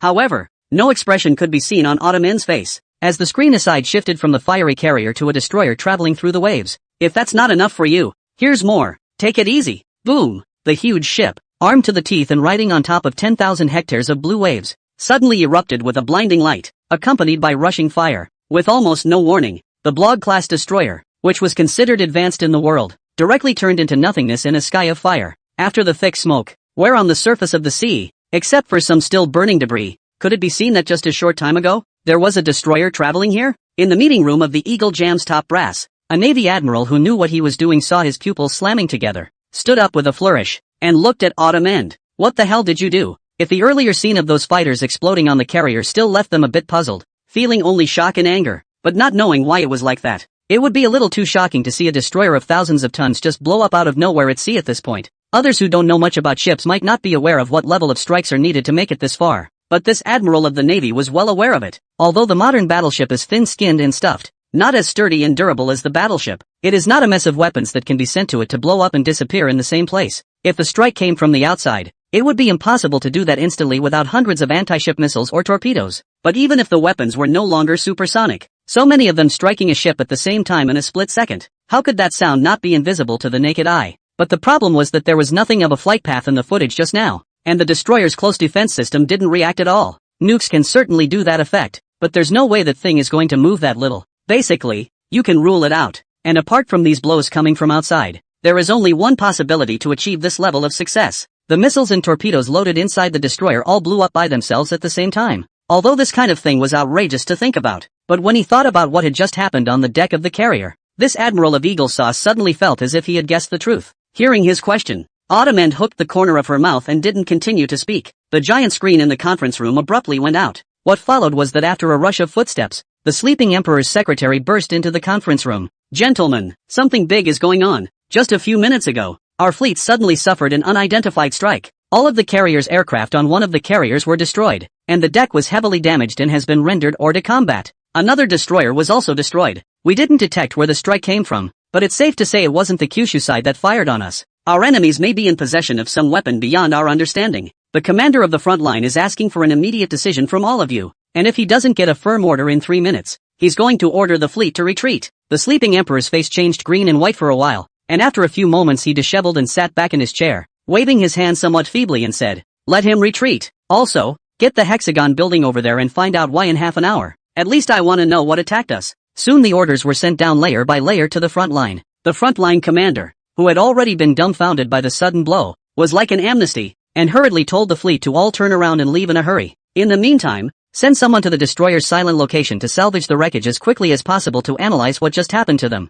And the cause of the accident began to be closely scrutinized in the Eagle Jam military headquarters. Autumn End hadn't done anything to encrypt their means, so they got the results quickly after the exfiltration. The admiral who was in the conference room guessed correctly. Just now, whether it was all the carrier's carrier planes exploding, or a destroyer suddenly being blown up out of nowhere and disappearing, none of it was due to external strikes, but the missiles and other weapons they themselves carried blew up on their own, and the cause of the accident was satellite. On the beach next to the nuclear fusion power station, Su Yu, who had presided over the ignition ceremony, was lying comfortably by the beach drinking an iced Coke, and Shou Mu was sitting not far from him, concentrating on opening a coconut. While opening it, using the Peregrine Falcon in the sky as a signal relay point, directly hacking into their military satellites. Their so-called independent military network system will be no different from the normal internet, and those missiles that are controlled through satellite guidance only need to be controlled by a few switches flipped by the information networks inside their airplanes and battleships, and a few false signals transmitted through the guidance satellites are enough to set them off. They do have quite a few anti-network intrusion facilities. Not bad vigilance, just not much use is all. So you can blow up all their warships and airplanes anytime you want? Su Yu was surprised. It's true to understand it that way, but it's not that simple. Autumn End shook her head. There are actually still quite a few mechanical safeties throughout the link, which can only be opened manually by hand, and under normal circumstances, even if I had control of their military satellites, I wouldn't be able to detonate these missiles. It's just that they were just in a state of readiness where all these physical safeties were turned on and all the missiles were in a ready-to-launch situation so that they could be detonated in conjunction with the network and satellite signals. Then this is rather also thanks to the high degree of computerization of their weapons. Su Yu laughed. Autumn End nodded in return, casually placing the open coconut beside him. This tactic of hers is actually good against this kind of highly informationalized opponent. If all countries had weapons like the Black States, Just one faith AK per capita with full mechanical mechanisms. Then, no matter how awesome you are on the internet, you can't control people's brains over the internet to pull the trigger and kill yourself. Or like the big mushroom, the killing range is so great that it doesn't even need satellite guidance. Direct inertial guidance can reach the target weapon. There wasn't really much Autumn could do, because the control of these things is outside the control of the network. Physical isolation makes it impossible to hack even the most advanced computers. But Eagle Sauce's attitude is not too far from what we guessed before. Even if they have already summoned up the greatest courage, they just want to destroy the fusion pile to stall for time. They simply don't have the guts to fish out of water. Suyu stretched his back. After this time, they shouldn't dare to make any trouble in a short period of time. Next, with that said, his gaze turned to the sky. Send out a job posting and recruit a bunch of people to build a base on the moon to dig up helium-3. The official blog of Timeless Technology. It is a great honor to announce to you that the world's first gravity field confinement commercially available controlled fusion facility, located on Kyushu's Jong Island, was successfully ignited at 10 a.m. this morning and has successfully generated electricity. After successful ignition, the fusion reactor's energy output was much greater than its energy input, meaning that the Fusilier fusion demonstration reactor is fully commercialized. Currently, Spacetime Technology has reached an agreement with the officials of Kyushu, and 4 nuclear fusion reactors comparable in size to the Fusilier reactors have already been finalized for construction, and construction will begin in the next few days. It is expected that within 3 months, all thermal power generation in Kyushu will be shut down, and clean and cheap fusion energy will be integrated into the Kyushu power grid, completely outlawing thermal power as the main source of energy within Kyushu. The era of free electricity for residents is coming. Let's all cheer for this day. But while we celebrate, we have another announcement to make. The main fuel for controlled fusion is helium-3, but Blue Star doesn't have much helium-3 that can be mined on the surface because of the atmosphere. In order to guarantee the fuel demand of the subsequent nuclear fusion energy for our lunar base program of time and space technology is officially on the agenda. This plan is personally named by Mr. Suyu, the chairman of Time and Space Technology, as the Guanghan Palace Plan. This will be the second megaplan of timeless technology after the Tongtian Jianmu Plan. The Guanghan Palace Plan will be carried out at the same time as the Tongtian Jianmu Plan, and the plan is divided into 3 stages. Phase 1, within 1 month of the start of the program, send 1,000 technicians with relevant specialties to the moon to use the lunar base modules and engineering machinery designed by Time and Space Technology to build open-pit mining plants on the moon to collect and refine helium-3. Phase 2, continue to expand the scale of helium-3 mining, raise the number of permanent residents at the lunar base to more than 10,000 within a year, and complete the construction of the lunar artificial ecosystem to create a lunar population settlement. Stage 3, no longer expanding the scale of helium-3 mining. Under the premise of realizing sustainable mining, the main goal of this stage is to build an extraterrestrial city that can be used for free human activities within 3 years on the basis of an artificial ecosystem, which will be named Guanghan City, with a planned construction area of no less than 3,000 square kilometers, and a maximum population of up to 20 million people. After the construction of the space elevator is completed, it will only take a maximum of 3 days to travel to Guanghan City from Blue Star, and Guanghan City will soon become one of the headquarters of spacetime technology in the extraterrestrial world. The program has now completed all preparations and will be completed by Timeless Technology in cooperation with Kyushu. But of course, if any other friends want to join in, they are more than welcome to do so. At present, the lunar base modules designed and produced by our Time and Space Technology are already under intensive construction, and 5 sets of modules have already completed construction and acceptance. The lunar base module contains a small fusion reactor, internal circulation system, gravity generator and other advanced technologies, with a standard personnel capacity of 150, and under extreme conditions, can accommodate 300 people for more than 3 years without all external supplies. Of course, this is the designed personnel capacity, and in order to ensure the comfort of life for the first crews we send to the moon, we expect each moon base module to be currently fully staffed with 100 people, spread out in different locations on the moon. We have prepared the most advanced engineering mining machinery and the most comfortable living environment for the first batch of lunar staff, and with the gravity field, the gravitational environment within the lunar base will be no different from that on the blue planet, so there's no need to worry about the occurrence of maladjustment at all. And in addition to that, the personnel working on it will also enjoy 7 days of vacation time every month, and will be regularly delivering supplies to the various moon bases every week. And when delivering the supplies, if any of the staff members want to go back to the blue planet on vacation, they can report it in advance, and return together on the ship at that time. At the same time, in order to keep the staff on the moon from getting bored outside of working hours, we've also added a lot of interesting gadgets to the lunar base module, which can be viewed in the introductory video Lunar Base Module Functionality Explained. Currently, the first batch of moon base personnel are hotly recruiting. Those who meet the recruitment conditions can participate in the application link. Most of the time, the official blog posts of Timeless Technology are brief and concise. The last time I posted a long post of this many words was when the official announcement was made to carry out the Tontine Wood building program. Therefore, at a glance at so many words posted this time, many people guessed that it was definitely not simple before they even read it. So as soon as the dynamic was posted, it attracted the attention of countless people. After everyone took a closer look, well, it was really big again. The Canton Palace project. The first stage is fine. Going to the moon to mine helium-3 is really not that difficult for TimeTech, which has already done so many great things. Almost no one doubts that they can do it. But it gets progressively more outrageous after the second stage. The second phase was to build settlements of tens of thousands of people on the moon, while the third phase of the plan was to build a giant city on the moon covering an area of more than 3,000 square kilometers with a population of more than 20 million. The difficulty of this level of work, in most people's opinion, has far exceeded the Tongtianwood building program. But while being incredulous, thinking that it was proposed by Time Technology, it suddenly felt as if it wasn't so outrageous. Maybe it's even possible to do it. Of course, the follow-up of the Guanghan Palace program can be done, not to mention, at least the front of the moon to build a base to dig helium-3. No one thinks that time and space technology cannot be done. And after taking a look at the perks of going to work on the moon, the number of people who signed up exceeded 10 million in less than half an hour after Timeless Technology put out this announcement. I'm begging you guys, please don't fucking steal it from me. I have 10 years of excavator teacher. I thought this life had no chance to go to time and space technology, this kind of high technology company, to work. It is not easy to have a suitable position for me. You still with me to rob? Or people? I dropped out of junior high school to work, and I've been fixing cars for 8 years. I never thought I'd get a chance to go to the moon this time. Don't try to steal from me, or I'll be in a hurry. You guys watched the Moonbase module functionality explained video? They also talked about some of the engineering equipment in detail, and it feels like this equipment can completely realize fully automated mining. So why does time and space technology still need to recruit so many people? You don't get it, do you? Moon, that environment, from time to time a solar wind and so on. These automatic equipment is very easy to have problems. You take a closer look at the staff to be recruited this time to know. Basically are related to mechanical specialties. It is estimated that their usual work is to repair the equipment after the equipment problems. That's true,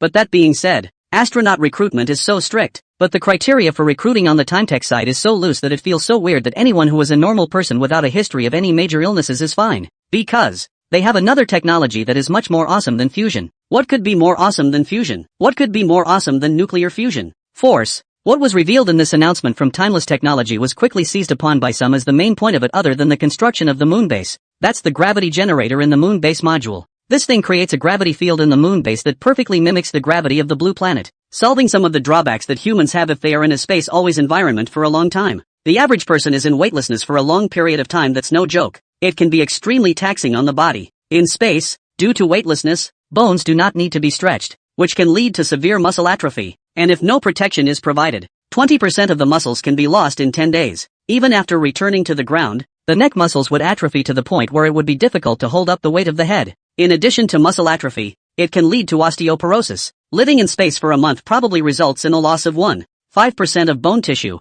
the equivalent of a year's worth of loss for the average senior citizen. That's why many videos can be seen of astronauts coming down from space, often needing to be supported or even sitting in a wheelchair to get around. That's because spending a long time in a low-gravity environment leads to osteoporosis, and even the risk of fracture if you act normally on your own without external help, and want to send people to live in space for long periods of time. It's impossible to do that unless the person sends it up and then never intends to come down for the rest of their life. Not to mention long-term. Normal astronauts who go up there for a few months have to recuperate for a year and a half when they return to Blue Star. If it was just a space station, then there was a solution. As long as the space station was built large enough, it would be possible to use the centripetal force created by the high-speed rotation to simulate a gravitational environment. But to colonize the surface of other planets for long periods of time, especially on a small moon with low gravity like the moon, then weightlessness is a problem that must be solved. And this gravity generator listed by Timeless Technology this time is capable of generating a gravity field that covers the entire moon base, in which it simulates the Blue Star gravity environment. It can be said to have completely solved the problem in this regard. It's just a matter of insiders looking in and outsiders looking out.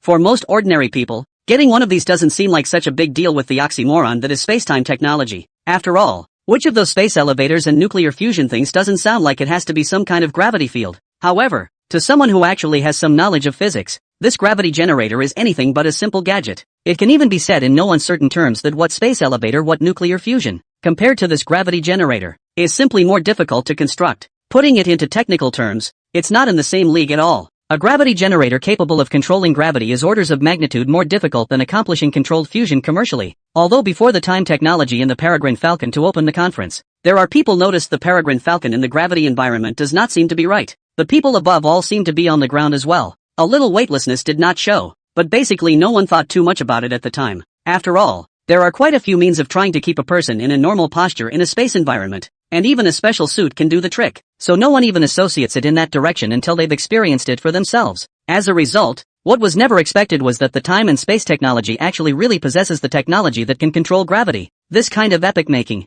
No, it could even be said to be something that crossed civilization levels. Even put something like this just plainly, without a ripple, in the Hiroshima program as a small, unassuming feature in the moon base module. What's the force? What force? Gravity fields. They were able to manipulate gravity, a technology that was nothing short of terrifying. Yes, this is already a technology that can only be possessed after the unification of the four fundamental forces, isn't it? If that's true, I'm afraid that the technology mastered by spacetime technology has already far exceeded our imagination, and has even gone beyond the understanding of the current physics community. Wait, what the hell is so awesome about this? No one is going to science it up? The so-called gravity field is just the beginning of the practical application of force after the unification of the four fundamental forces. Do you know about the two-way foil? Theoretically, they could have built that with the theoretical foundation of unified mechanics. Crap, got it instantly. Bullseye. After a little bit of understanding of what this gravity generator represented, many people were shocked. At first, I thought it was just some insignificant gadget, but I never thought it could actually be bullish to such an extent. Then brainstorm like crazy around that point. Of course, Suyu is also aware of the fact that the center of gravity of the discussion on the network has inexplicably deviated from the Guanghan Palace program to the mechanics. In fact, what these big names in Science Online say is essentially not a problem. Theoretically speaking, after the unification of the four basic forces, can do a lot of things indeed. Many things to take out, and even bold to the science fiction novels do not dare to write the point. But there's not really a lot of applied technology in this area on the wasteland side. Deflective force fields and gravity generators to get a gravity field or whatever is really just the most rudimentary application. Something deeper is something that even the wasteland side itself doesn't understand. Not much else to say. Although there are gravity generators on the wasteland side that are capable of creating gravity fields to simulate different gravity environments, and are already crappy technology with little difficulty, but it is not well developed in anti-gravity technology. According to Autumn End, there are indeed anti-gravity devices that can be practical, but its cost is so high that the human league of the prosperity era would have a flesh wound. When Futurama was designed, the original plan was to send it into space as a space fortress, and the equipment responsible for sending it into space is a couple of anti-gravity engines. Those anti-gravity engines alone are no cheaper than an entire space fortress,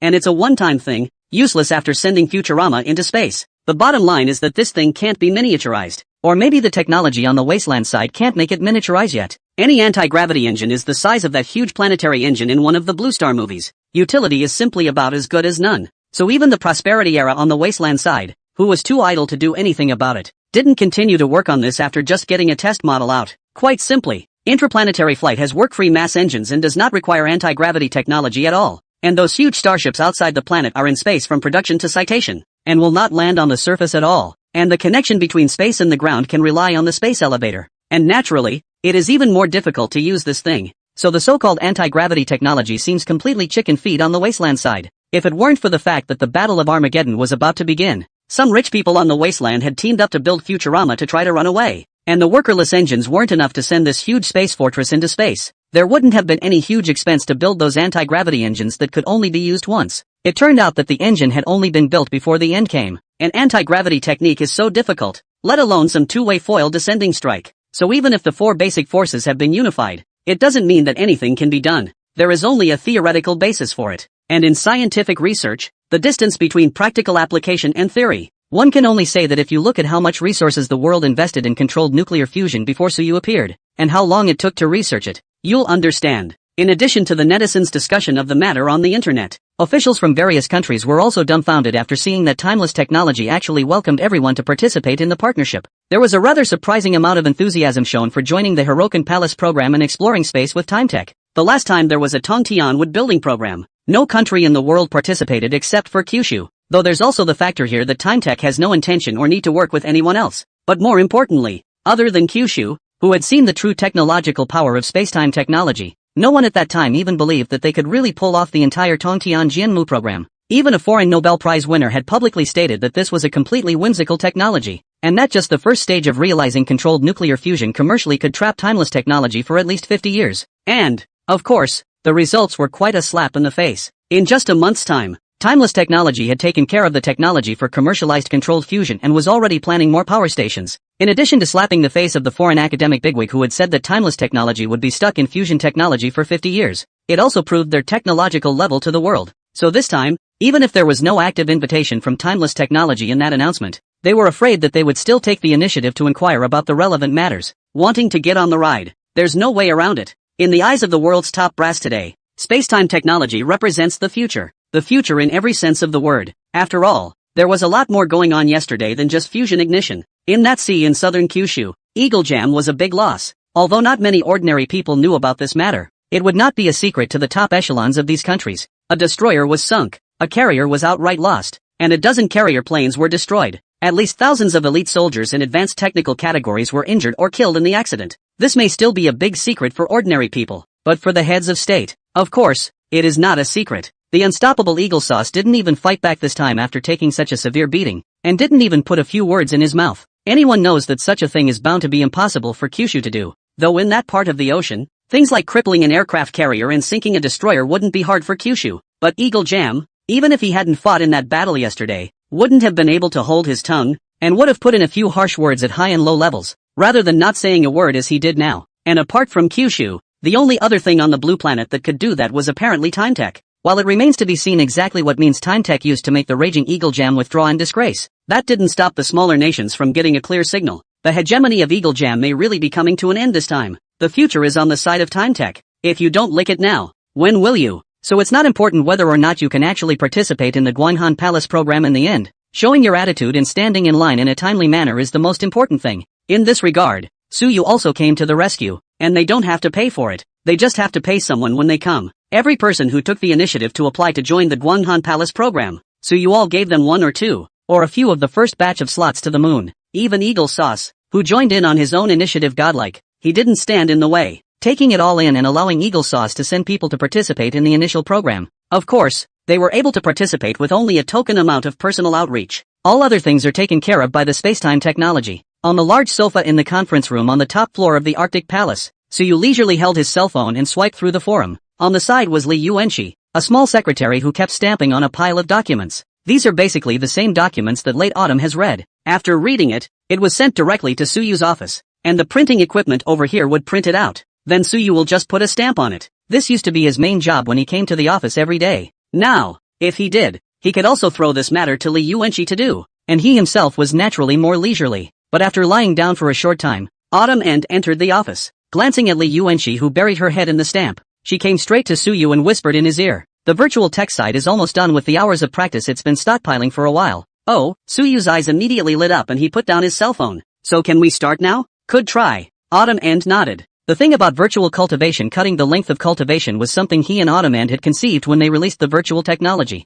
However, at this stage, the virtual reality devices sold out by Timeless Technology actually have spirit stones in them, and for the vast majority of people, just such a small piece of spirit stone was enough to support their cultivation for a long time. It was obviously unrealistic to want to harvest other people's cultivation hours in the short term and have them cultivate for themselves. But it can't be helped that there are geniuses in this world. According to Autumn nearly 500,000 virtual devices had been sold, and 7 or 8 of them had completely absorbed the spirit stones in the devices. It had now gone to the point where even if he continued to cultivate in the game, he couldn't continue to get stronger in reality because of the lack of aura. It had already begun to contribute its cultivation hours to Suyu. Suyu is for this point of vinegar-wrapped dumplings, and now that it is finally time to harvest, naturally cannot help but to try it first. Soon, the two were in Autumn's lab. In the middle of the lab, a special piece of equipment had been placed by now, and the virtual device was already piled up with spirit stones around its circumference. It was specially prepared for Suyu. He didn't need to care about anything, as long as he laid into the device and slept. Those harvested cultivation hours would temporarily take over his body, crazily absorbing the spiritual energy from these spirit stones around him to cultivate instead.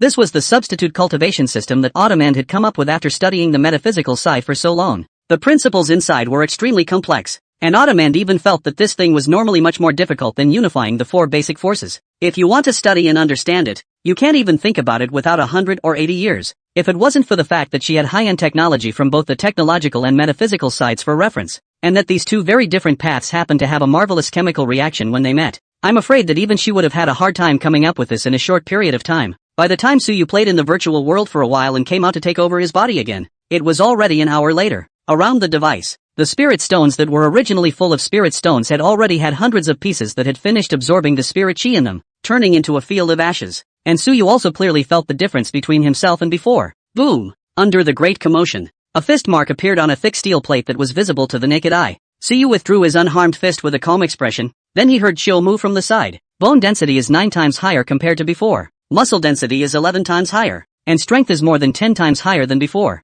Over 3,000 kilograms of strength in one arm. The fastest 100-meter sprint can be run within 3 seconds. And the brain is nearly 17 times more active than a normal human being. Your current situation, the standard for the division of forces in the Tianqian realm, should have already reached the standard of the late stage of body tempering. Not far from the peak of body tempering. Next time you can try to directly break through the peak of body tempering and reach the chi practicing realm. Autumn said as she recorded it. So soon at the late stage of body tempering squeezing his fist and feeling the surging power within his body. So you could not help but tsk.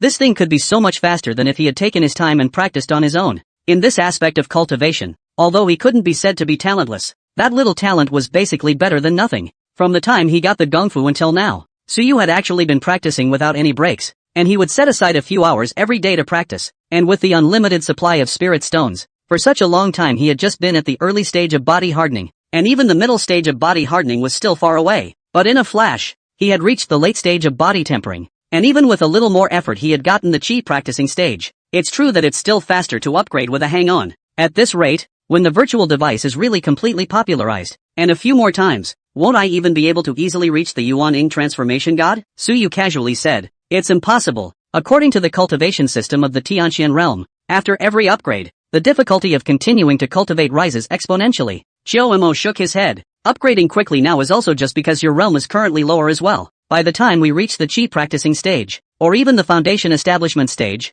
then the upgrades after that will only get harder and harder. As for the more advanced Jindan or even Yuan Ing transformation god, it may not necessarily be attained by simply absorbing aura and cultivating like this, and it may also involve something about how to comprehend the rules aspect. If my guess is correct, at that time, even if the virtual devices are completely popularized and billions of people around the world provide you with cultivation hours at the same time, you may not be able to break through that realm. Pity. Suyu shook his head and didn't think much about it. He had been prepared for this. After all, if it really had to be that simple, the heavenly Xian realm had a history of millions of years, and there were so many amazing and talented people. There's no way that no one has noticed that this bug exists. Even if they can't possibly have such technological means as Autumn's to cut leaks on a large scale, they may not necessarily have no other way to use it to enhance their strength after really discovering such bugs. So it was fine to use this way to quickly increase strength in the early stages. And when it really came to the later stages of cultivation, this obviously didn't work very well. However, he didn't care. If he could improve a little bit then he had earned it. Otherwise, if he relied on his own cultivation, if he wanted to reach his current strength, I'm afraid that he wouldn't even think about it without a year or two. It feels like my whole body is full of strength right now. Wanting to find someone to fight, moving his wrists, Suyu couldn't help but spit out. Then go fight. Autumn laughed. Beat who? Suyu raised an eyebrow. Frost Star. Suyu, listen, is this what you, the elder, should say? Why did you hit her? That's easy. Didn't she get a couple small colony ships before? Beat her to the punch and make her trade over. Autumn shrugged. I can probably guess some of her plans. There's actually no shortage of technology in the waste world. There's a full set of Prosperity Era's technological reserves left in the city of the future. But they're limited by the unavailability of the relevant materials, so they're not useful at all. And by keeping the colony ships, she's obviously attempting to use them to escape the galaxy currently surrounded by a fleet of bioweapons and fungi. And as long as we escape and find a place to start over, we still have the cards to turn the tide. Nice plan, but the likelihood of realizing it is almost equal to nothing. And instead of that, it's better to. Speaking here, she looked at Suyu. Got it, Suyu nodded. You mean you want me to reveal that we've mastered a more comprehensive metaphysical side of the cultivation system so she can trade her colonization ship for it, right? That said, it does seem like a win-win deal. The colony ship thing isn't much use in the wasteland world, but it's much more useful in Blue Star. Let's just say that the recent Guanghan Palace project, relying on these few tiny peregrine falcons to transport supplies was always too slow. Not to mention that Tanto Kenki is almost in, and the second stage requires the in-space portion of the space elevator to be built and sent up. This is also definitely a huge project, and I'm afraid that if we only rely on peregrine falcon transportation, it will greatly delay the completion of the project. It may not be impossible to exchange for more things. For example, the Heaven's Punishment class power armor that I mentioned to you before. You should be more interested in it. Even more other things may not be impossible. Speaking of this, Autumn suddenly revealed a wacky smile. Speaking of which, according to your aesthetics, Frost Star and their family's trademark white hair should be to your liking, right? That girl is already pretty and has white hair. Are you impressed? If so, I'll marry her to you. As he spoke, Shilmu had already come up to Suyu's ear with a look full of mischief on his face. Suyu sniffed and unceremoniously pushed her pretty face away. Stop it. Get to the point. Reproduction is the #1 priority for the continuation of the race. Ottoman did not see any embarrassment at all and said in a flat tone, "You are now the most genetically excellent I've ever seen in a human being, and the offspring born in the future will definitely not be ordinary. So letting Froststar give you a child will do more good than harm, both for the wasteland world and for herself. It doesn't matter if she's willing or not. As the future city lord, she should have that realization. And I reckon she might even be quite happy about it." Sue Yu. No. Wouldn't it be a little too weird for you to say something like that in a serious way? After freezing for a moment, he ghosted. "Why don't you give birth to me?" Unexpectedly, Autumn nodded without changing her face. "After I obtain a physical body that I can use properly. Of course. Where are you going?" "Punch Froststar to go. What's the rush to find me?" In the familiar classically styled conference room, Froststar sat at the other end of the room. She was still wearing Storm-class power armor, but some traces of smoke blackening and dried blood were clearly visible on the surface of the armor. "Apparently, it's not so peaceful over there these days, I'm afraid. Aren't you the future city lord now, and you still have to go to the battlefield?" Suyu could not help but wonder. "It can't be helped. Most of the officers of Future City were taken out by me during the previous cleansing process, and now quite a few legions have no commanders, so I can only cover for myself for the time being." Froststar shook his head. "You guys still need a commander to fight the Fae?" Suyu was surprised. "Who told you we were dealing with Fae?" Froststar glanced at him oddly. "Those brainless monsters on the surface are too easy to deal with, and only threaten small settlements. And with Future City's equipment, there's no need to have an armed force of the Legion's establishment if it's just dealing with the Fae. The one I'm in a firefight with right now is an organization called the Salvation Army Corps." Salvation Army Corps? Suyu raised an eyebrow. "How?" "Sort of one of the top powers on the wasteland. Similar to our Future City." Froststar explained. "You know the origin of Future City. It is a group of tycoons who built a space fortress used to escape from the home planet. As a basis for nearly 100 years of development in the wasteland, now the influence of Future City has already covered the surrounding area of millions of square kilometers, and farther away from the place will be unable to do anything. Subject to the wasteland's disturbed magnetic field, long-distance communication is a big problem. If the distance is too far away, we can't control it even if we want to. And outside of these places, there are of course some other top-tier forces that exist, and these forces have basically inherited a large amount of legacies from the Prosperity era, and each one of them is not to be underestimated in terms of strength. The Salvation Army Corps is one of them. Their predecessor was the last fleet of the Human League, the 11th Fleet of the Star Ocean. The mission was to be responsible for sniping the fungus fleet on the outskirts of the galaxy where the home planet is located, except that the power of the two sides was already quite disparate at that time, and the 11th Fleet was of course defeated, but they were the ones who destroyed the last battleship in the fungus fleet that had the ability to annihilate the star in that battle. And this is how we were able to keep our home planet from being shattered by a single shot of the fungus. You should know what happened back there, right? After the defeat of the fleet, we released the bioweapons, and the fungus could only hold its head in the face of those monsters. The remnants of the 11th Fleet piloting a group of starships also had no choice but to force land in the home planet. There were no anti-gravity devices on the starship, and the work-free engines were not at all powerful enough to allow such big guys to fly free of the gravitational pull of their home planet, so it stands to reason that they would never have been able to walk again. But although it is only the remnants, but the 11th Fleet also still has nearly 1 million well-equipped fighters exist, and although their supply ship can't fly up into space, but the device inside can still be used. This kind of large-scale supply ship is completely a huge heavy industrial center. As long as there are raw materials, they can constantly manufacture weapons, even if it's not flying up. Some small starships they can build. If it wasn't for the out-of-control mass of bioweapons and genetic weapons that were raging on the surface at that time, causing the world to fall into a state of separate wars for more than a decade in the early days of the wasteland, the League of Man could have swept away all the people with ulterior motives and integrated the entire wasteland world with the remnants of the 11th Fleet alone. This is said to have originally been one of the alternative plans of the League of Man Namor, only to end up being messed up by those out-of-control bioweapons. With such a background in place, the Salvation Army Corps is naturally quite capable of fighting, or it wouldn't be too much of a stretch to say that they're one of the strongest forces currently fighting in the wasteland. Froststar shrugged helplessly. Obviously, if she didn't really have no choice, she definitely wouldn't have chosen to go to war with this Salvation Army. Occupying millions of square kilometers is considered a top power in the wasteland. Suyu thought about it for a moment. Ottoman seemed to have said before that the planet where the waste world was located should be about the same size as the Blue Star. Even the landmass is larger than Blue Star. In that case, a power that occupies millions of square kilometers is roughly the size of a province in Kyushu. Of course, it's not a small country level when you put it on the Gull Island side, so there are many more forces on your side of the world on a level similar to Future City and the Salvation Army Corps? Quite a bit. Froststar wiggled his fingers and did the math. Future City, Salvation Army Corps, Institute, Church of the Apocalypse, Shelter 1, Star Ocean Chamber of Commerce, Doomsday Mutual Aid Society, Atomic Gene, Peoples United. There must be at least a dozen of them. and so on. Suyu was surprised when he heard the last. The UPC is still around? What gave you the illusion that organizations like ours that have inherited a bit of the Prosperity Era's legacy have managed to grow, and that a behemoth like the League of Man would simply disappear? Froststar said reasonably. The Human League is not only in, but also the undisputed strongest force in the wasteland. These so-called top forces I just listed, including our future city, at least nominally are still under the jurisdiction of the Human League. Only that although the Human League is strong enough, but now this situation can only reign supreme in an area, and can't control us. Wait, let me run through it. Suyu said with a bit of a headache. Future City alone is already so strong. It even has a full set of industrial technology. All that's missing is some raw materials. And you have so many other forces that are similar to Future City. Not to mention defeating those fungus fleets and bioweapons in space. At the very least running out and finding a planet to start over is a chance, right? Of course there's a chance. It's easy to even think about running. Froststar bristled. Other than that, as long as those anti-gravity engines in Future City are repaired, with the giant gravity field shields carried on Future City, it's too easy to escape. If we build a few more anti-gravity engines, sending those stranded starships in the Salvation Army Corps into the sky, as long as we leave some of the starships to break the back and delay them slightly, it will be completely possible for a few of the main ships to turn on their leap engines and run away. However, those anti-gravity engines were destroyed on the way to Future City,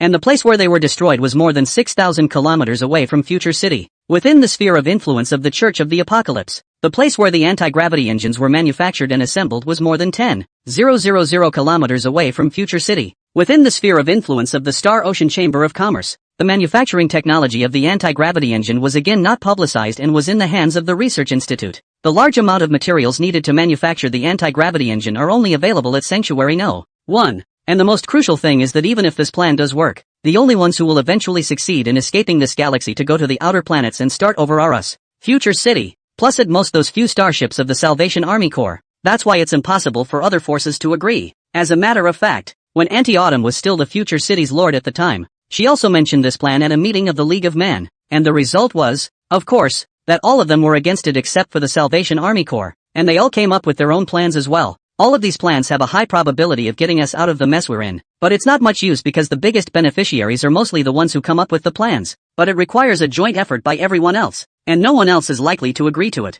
Something like this hasn't happened once or twice. Froststar was somewhat helpless. Although the League of Man is strong enough, it's no better than any other top-tier power, and has long since lost the authority it had back then. Each power has a set of scenarios that are most favorable to them, and the end result is that all the scenarios are opposed by someone, and it's never possible to consolidate all the resources on the wasteland, so everyone can only live together on the wasteland. Suyu could not help but fall silent even after hearing this. Can't help it. People are like that sometimes. As many factions as there are, we all have different interests and demands, and the result is that they pull each other's hind legs and nothing can be done. It's fine in peacetime, when people don't tear their faces off and can sit down and talk, but in the world of the wasteland where one wrong step could lead to the end of all life, even if the leaders of these forces had their hearts set on the world and had the realization of sacrificing their lives for mankind, they couldn't help but think about the future of the millions, or even tens of millions, of people under their command. Resources on the wasteland are limited overall. The stars don't belong to humanity. Then they lose their external supply lines of resources. That's all there is on the whole planet. Use a little less. If Futurama's plan is adopted, and in the end if it comes to fruition,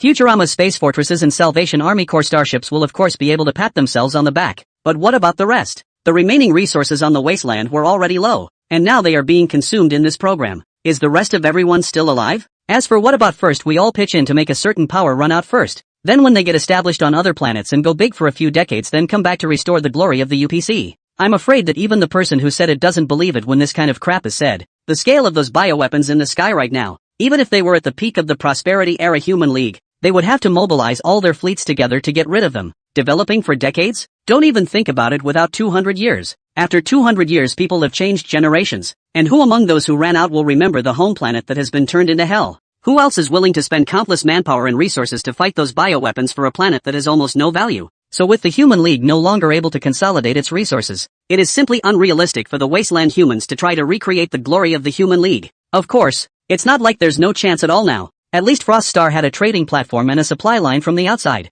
and when the resources accumulated to a certain level, Future City might not be unable to go it alone. Thinking about this, Suyu also figured out why there were still so many forces in the wasteland. But Froststar and Autumn End basically rarely mentioned it to him. Apparently it can't be counted on at all. So why are you guys fighting that Salvation Army Corps? Suyu wrenched the topic back. Because of trade. Froststar snorted. I took out some of the food I got from you and took it out to sell it for a large amount of industrial raw materials, which basically can only be formed under some special environmental conditions in the stars, such as supernova outbursts and around black holes. Most of you can't find this kind of stuff on your side, and we use a little bit of it here, so it's very precious. They didn't react at first, thinking that we got those grains out of some warehouse, so they had a great time exchanging those raw materials they couldn't use for a while for food. But after the trade deficit got to a certain point, they sensed something was wrong and realized that we seemed to have a little too much food. But at this time we have basically emptied the Salvation Army Corps of most of the special materials inventory. They interrupted the trade some time ago, and then reapproach us to bargain. The final price is negotiated, but for those industrial raw materials they took out before, this loss they are not wanting to eat, intends to let us return it. They pay us in accordance with the price they have now negotiated. Of course I can't agree to this kind of request, so I'll just have to fight. At this point, Froststar paused and returned to his senses. No, why are you asking so much about this? Aren't you the one who asked for me? What's the matter? Ahem, just curious to ask. Want to understand the customs of the wasteland. Suyu coughed lightly, then after a slight contemplation, said his purpose. Late Autumn asked me to come and kick your ass. Froststar, after a slight daze, although she didn't know what Suyu and Shiomu wanted to get up to, she nevertheless quickly reacted, and after glancing up and down at Suyu for a few moments, she snorted. Just you? Looking down on me? Suyu was immediately unhappy. Although you also have power armor. Has Auntie Cho ever told you that when everyone wears the same power armor, when it comes to sparring it's the one with more combat experience and a stronger physique who has a greater chance of winning? Froststar seemed to smile. I've been trained in fighting since I was a kid. How many people have you killed? You want to beat me up? Don't talk too much. Just do it. Suyu nonchalantly got up and said. Kidding aside, he was now in the late stage of body hardening.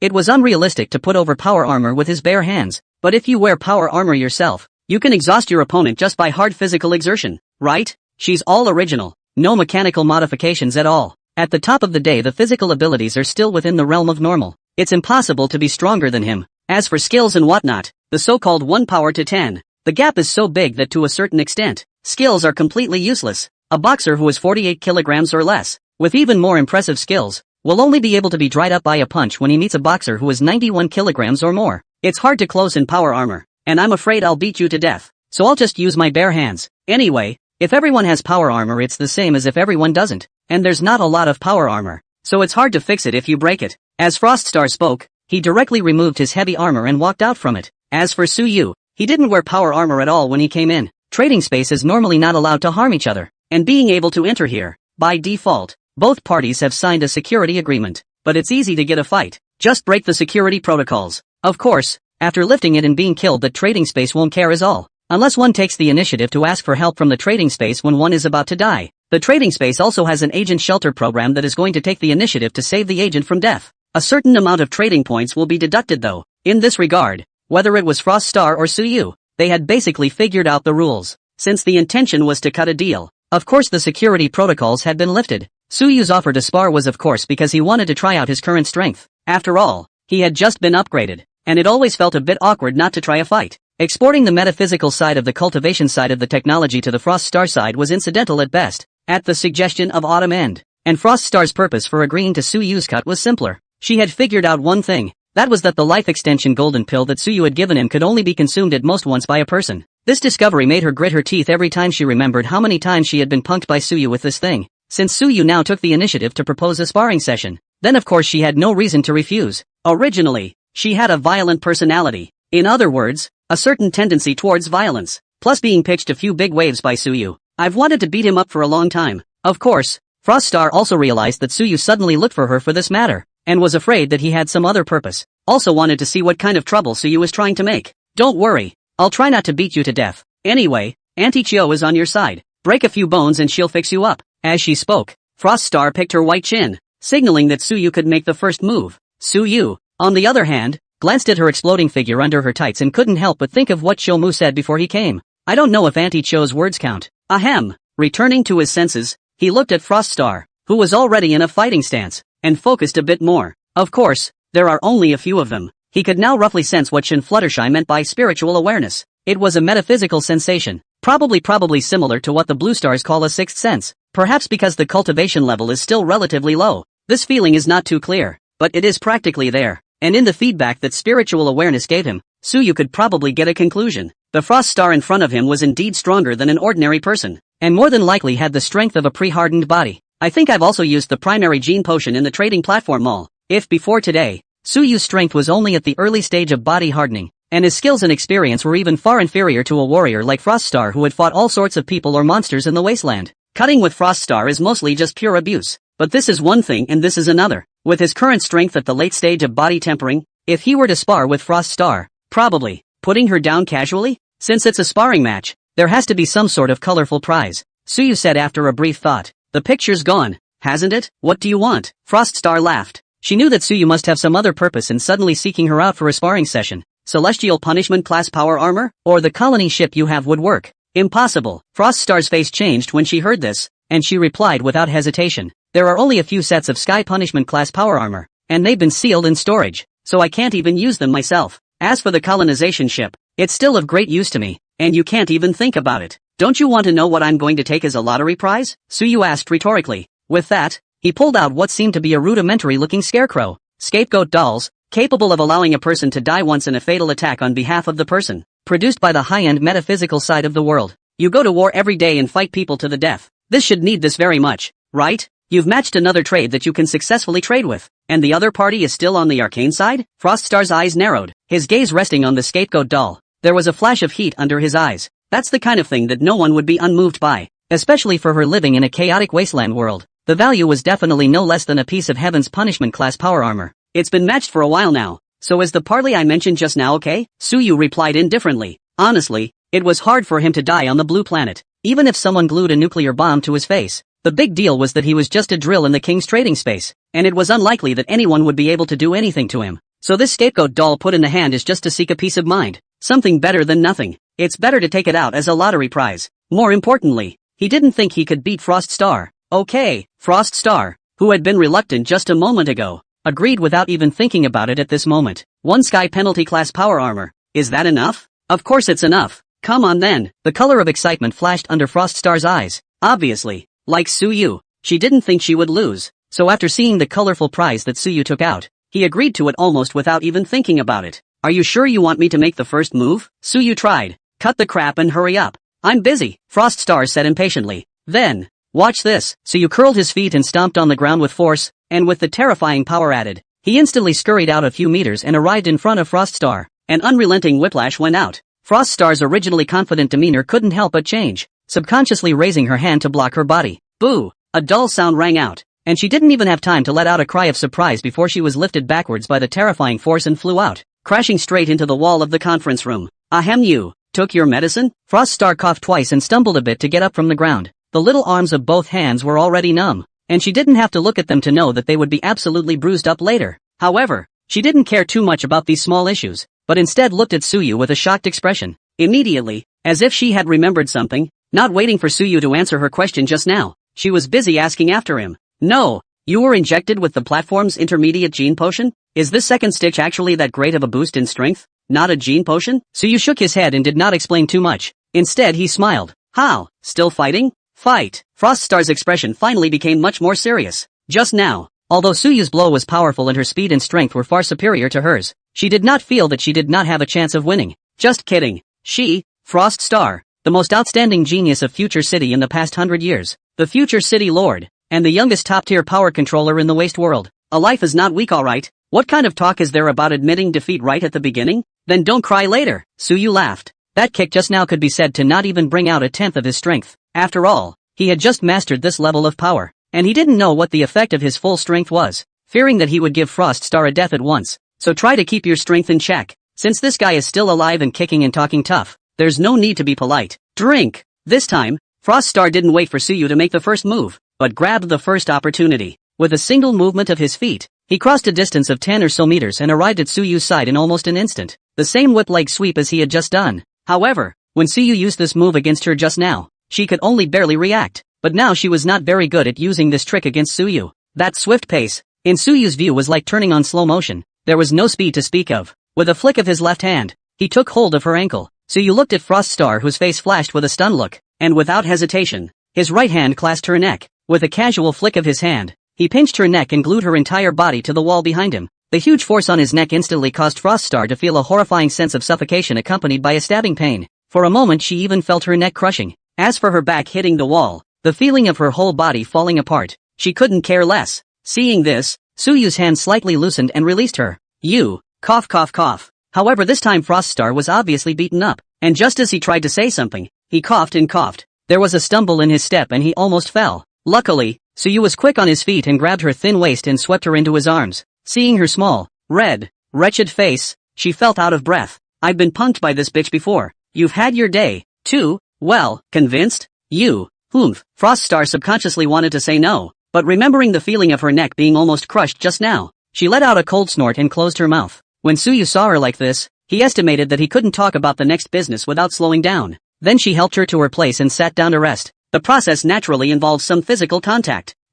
I have to say, this guy does have something. Definitely the best of any woman he'd ever seen, at least in the body department. Froststar was naturally not unaware of this contact, but didn't say much. After sitting down and resting for a few moments, she coughed lightly again, her throat burning but more than capable of speaking. At that moment, she looked at Suyu with a somewhat hoarse voice and said, "You're not right." "Oh, what's wrong with me?" Suyu laughed. This is definitely not an effect that a trading platform's intermediate gene potion can achieve. It doesn't make sense. Froststar, though the redness on her face had not yet faded, her full head of white hair was slightly messy, and she looked a bit wretched, but the eyes were surprisingly sparkling. Eyes gleaming, he looked at Suyu and said, "You're getting a boost from the metaphysical side?" "That's right." Suyu nodded frankly and then didn't say much, just quietly looking at her. After thinking for a moment, Froststar gritted his teeth. "What do you want? Didn't I just say that? Colonization ships, give me a few." Suyu spread his hands. "Just the colonization ship?" Froststar's eyes flashed with suspicion, clearly not believing that Suyu would offer her such a low price.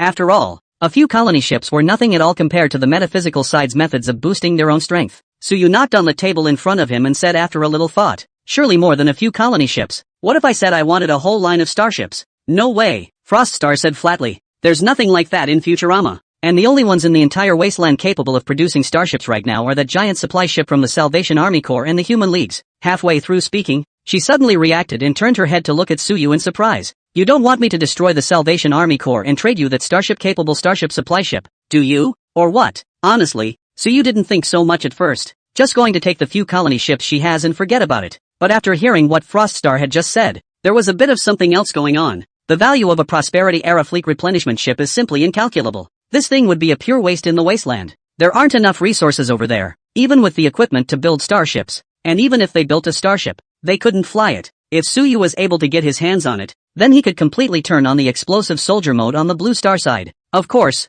he upped the ante on his side and gave out more. If it was just a few colony ships, the most he would trade would be the same cultivation as the Frost Star and Blue Star people. That is, practicing through virtual devices. Get Froststar a Wasteland Special Edition and trade her some of the Spirit Stones, enough for her to cultivate for herself and her cronies, and worthy of the price of those colonial ships. And if you trade supply ships instead, that's naturally a different price. Trading 1 or 2 techniques and a large amount of Spirit Stones to Froststar was perfectly fine. No way. Froststar shook his head. Not to mention the question of whether or not the exact value matches. Future City is simply not capable of defeating the Salvation Army Corps. Those guys are militaristic. And there aren't many forces in the entire wasteland that can fight better than them. We're fighting a lot right now, but the scale is kept to a certain point, and it's nowhere near the point where either side can wipe out either side. And the top forces on the wasteland basically have some weapons of mass destruction weapons inherited from the Human League. Even if we can beat them, people have the ability to drag Future City to be buried with them. There's absolutely no way I can agree to this condition. Change it. However,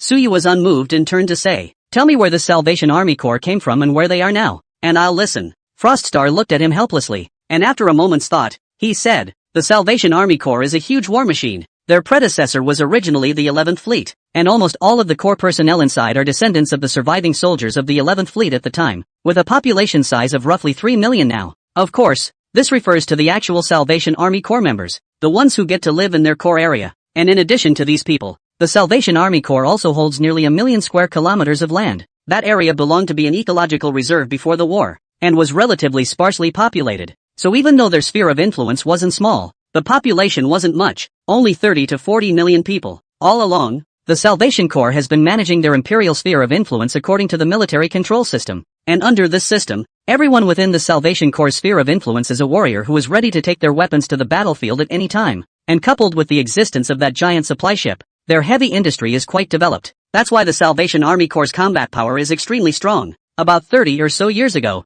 there was an open conflict between the Salvation Army Corps and the League of Man, and the Salvation Army Corps, with a total population of less than 40 million, pulled out a huge army of over 5 million. And it wasn't just some rabble. It was a well-equipped elite force, with the lowest-level soldiers equipped with the G-45 medium exoskeleton. Even the Human League suffered a big loss that time, and it was the beginning of the complete collapse of the already precarious prestige of the Human League. Even the Human League has suffered losses at the hands of those lunatics, let alone Future City. A small fight is fine. Want to completely eliminate each other? Forget it. After listening to her description, Suyu probably had a rough outline of this Salvation Army Corps in his mind. Then thoughtfully, a fully military-controlled power with tens of millions of people under its command. Wouldn't the people living on their side be depressing then? Depressing? Froststar said oddly. Where in the wasteland world is life not depressing? No, Suyu shook his head. How is life for the average person in your future city? It has to be scored inside and outside the city. Froststar thought about it. There are currently roughly 6 million residents within the city of Future City, while outside of the city within the sphere of influence belonging to Future City,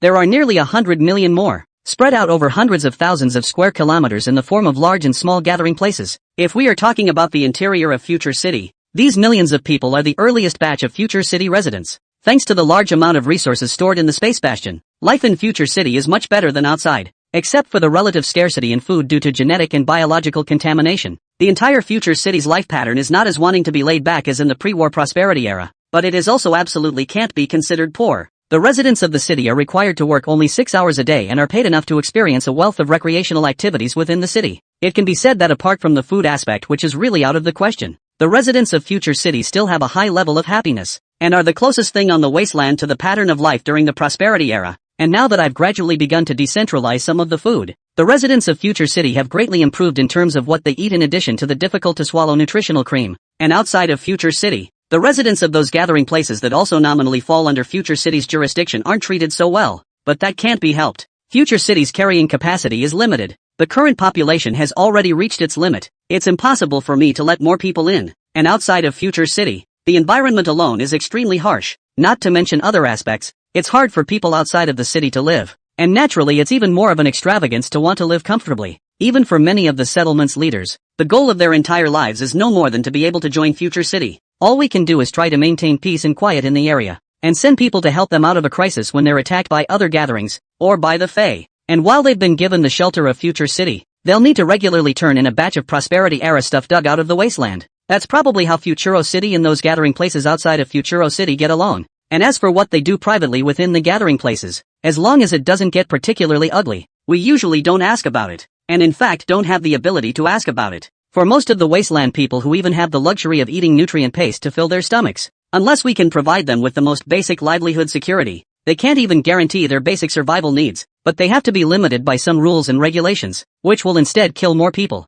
Like what? Suyu frowned. Like cannibalism. Froststar's eyes flickered. In fact, in the wasteland where food is scarce, it's quite common for like to eat like. For many survivors at the bottom, even the worst quality nutritional paste is not always guaranteed to be available every day. Once they encounter something, they don't even have nutritional paste to eat, and when they are about to starve to death, some of the kindred around you are the last reserve food. It's natural that such barbaric behavior should be banned, and Future City could certainly introduce an ordinance to shoot them if they dare to eat human flesh, but there's no point in doing so. It would only cause more people to starve to death, and by eating their dead counterparts, they would at least be able to live. In that case, I'm afraid that there will be people who will go and kill others even when there is food in order to stock up on food, just in case something happens, right? Suyu frowned. Cannibalism. To be honest, he kind of couldn't take it. Previously, his knowledge of the wasteland had been derived from Froststar and Autumn End, but these two were one of the great ladies of the world born into the great families of Future City, and now they were the Future City lords with high positions of power. The other is even an old aunt who has survived the prosperity era to this day.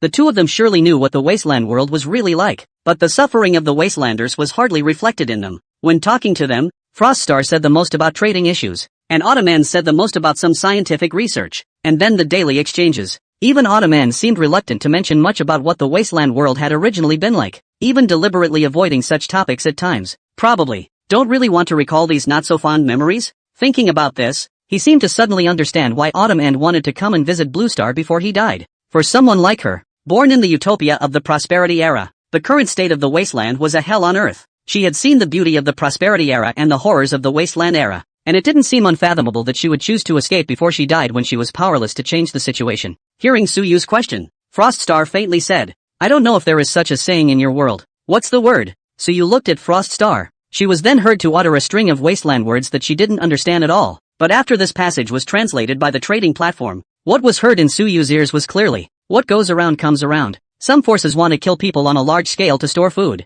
Of course it is not allowed by Future City, but privately others do so. We usually only care when we come across it. Of course, this is still within the jurisdiction of Future City. Other forces don't even bother with these things. I've heard that many of the rich and powerful among the forces will even blatantly buy some newborn babies. This is probably the most delicious food that can be found in the wasteland world. I probably understand. What else is the difference between Future City and the Salvation Army Corps? Go on and talk about it. It's best to talk about the difference in terms of technology. Suyu let out a long breath. According to her description, the inside and outside of this future city were two worlds altogether. It can be said to be a perfect illustration of what it means to be in heaven on one side and hell on the other. The genus gave him a little bit of a wasteland shock, but inquiring about these things wasn't his purpose after all. His purpose was always on the Salvation Army Corps. In terms of technology, Froststar said after a brief pause, the advantage of the Salvation Army Corps is that it has a well-developed heavy industry and is capable of mass-producing all types of weapons. And in the case of Future City, unique advantage is probably cyber technology. Network technology? Suyu was somewhat surprised.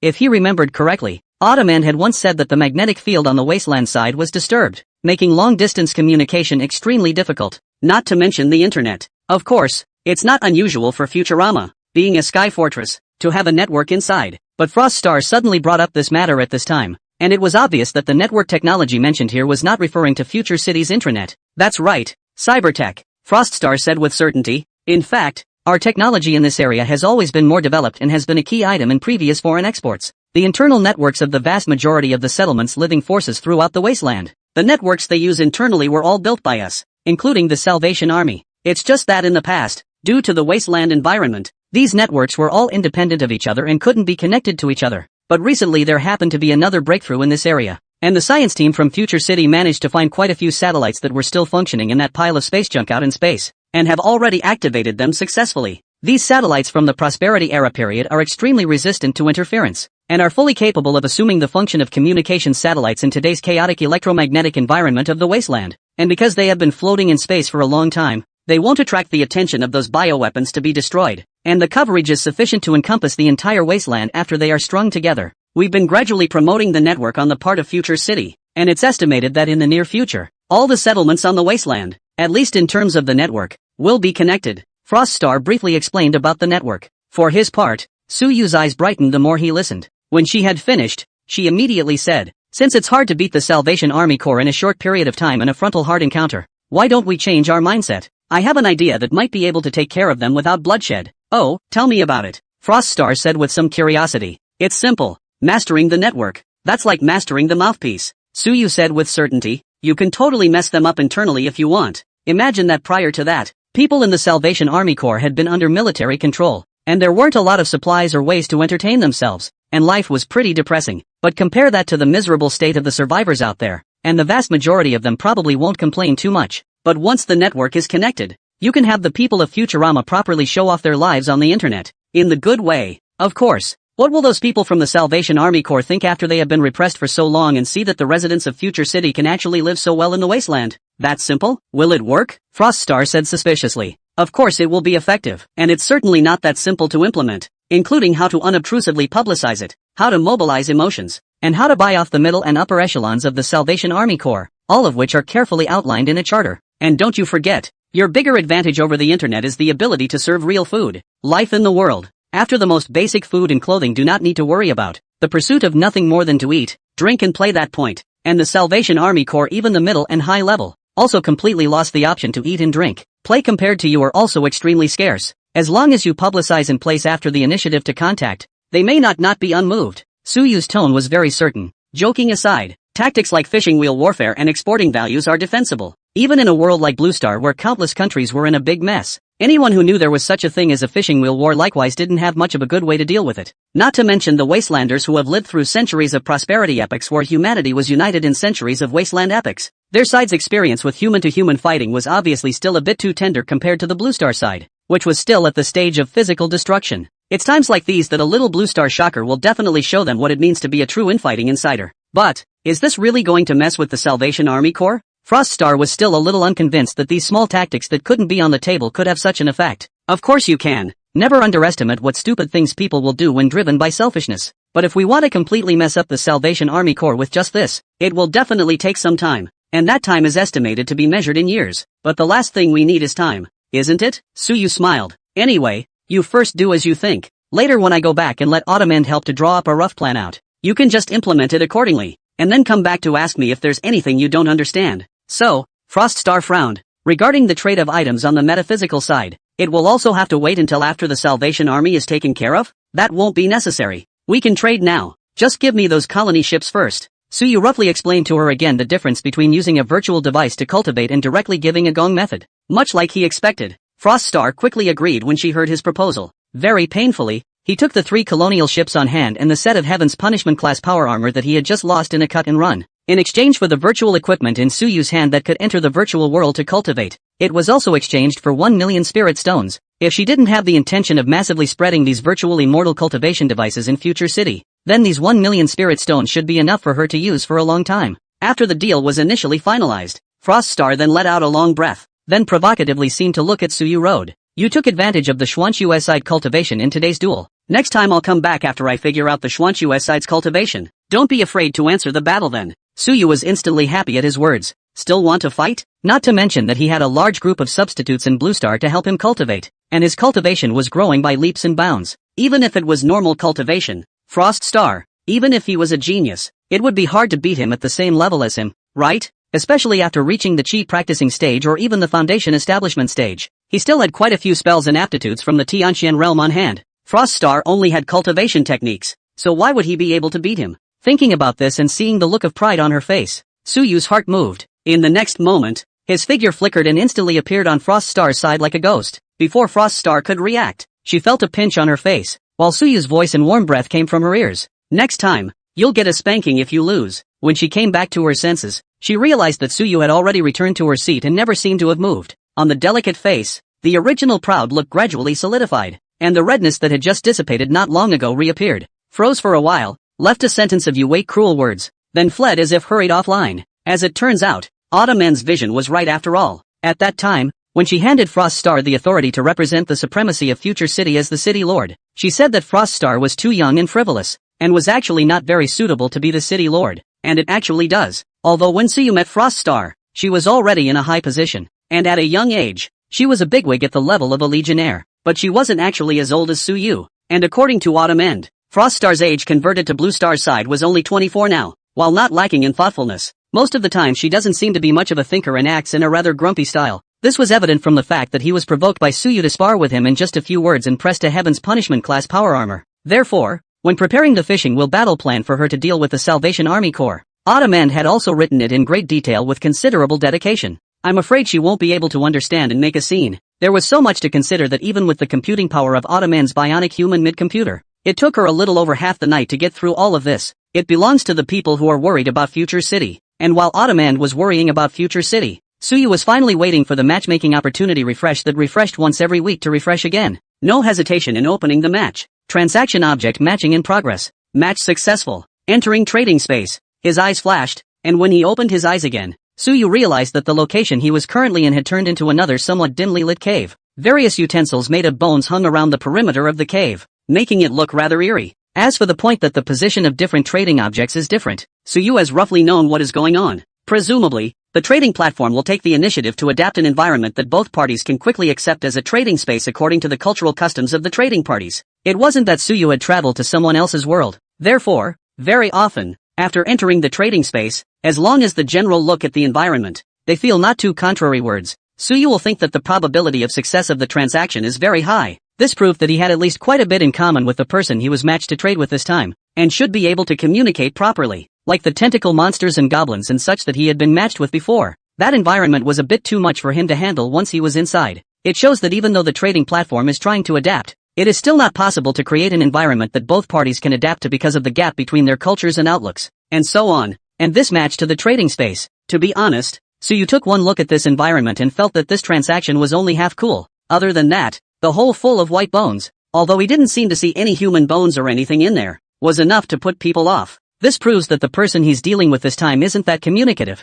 I'm afraid, as expected, after roughly surveying the environment, Suyu finally fixed his gaze on the trading partner standing on the other side of the cave. Only when he got a good look at the looks of the person he was trading with, He first hesitated a bit, and then without hesitation, he took a step back and pulled out the Heaven's Punishment class power armor that he had just gotten his hands on and put it over his body. Although the default of the trading space is that you cannot harm each other before the security agreement is lifted. But look at the object of this transaction. Suyu felt it was better to put the heavy power armor on to feel safe. This was because the person he had matched to trade with this time was a white tiger. This huge white tiger's height exceeded 5 meters just by standing there, and its body length was at least 7 or 8 meters. What made Suyu even more puzzled was that on both sides of the ribs of this giant tiger, there was actually a pair of white feathers. It looks dominant and majestic, yet elegant, like a tiger belongs to the yes. This obviously can't be an ordinary tiger. Is it hard to believe that it's another metaphysical side world? The moment he saw it, Suyu had some rough guesses. After stroking his hand for a moment, he arched his back. Agent Blue Star,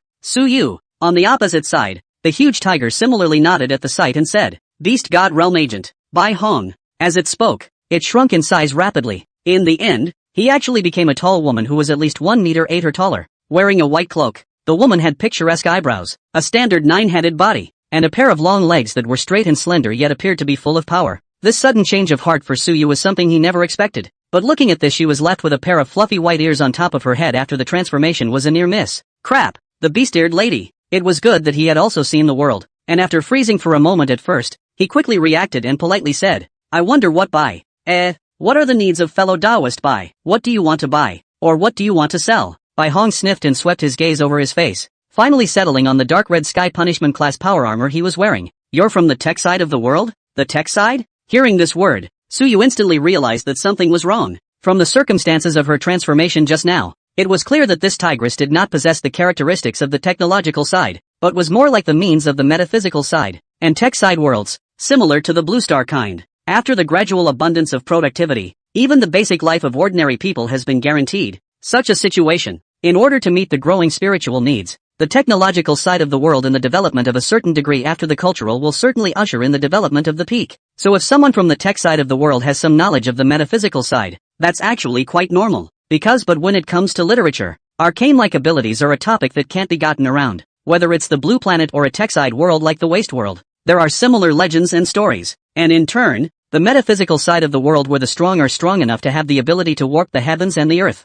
and the weak don't even have the basics of life skyrocketed, obviously doesn't have this characteristic. So people in the metaphysical side of the world, by definition, have a hard time understanding the technological side of the world. But she looked like she was clearly from the metaphysics side of the world, yet she instantly recognized the power armor on Suyu as a product of the technology side. There are only two possibilities. One of them was that the divine beast realm that Bai Hong spoke of was actually a technology side world, and that hand she had just used was a metaphysics side skill that she had gotten from the trading platform. The other possibility was that Bai Hong was a veteran agent of the trading space, at least above an intermediate agent, and had seen a lot of things. Suyu observed her expression for a moment, and seeing that she was always calm and unhurried, he already had a rough answer in his heart. Mostly the latter. Another senior agent.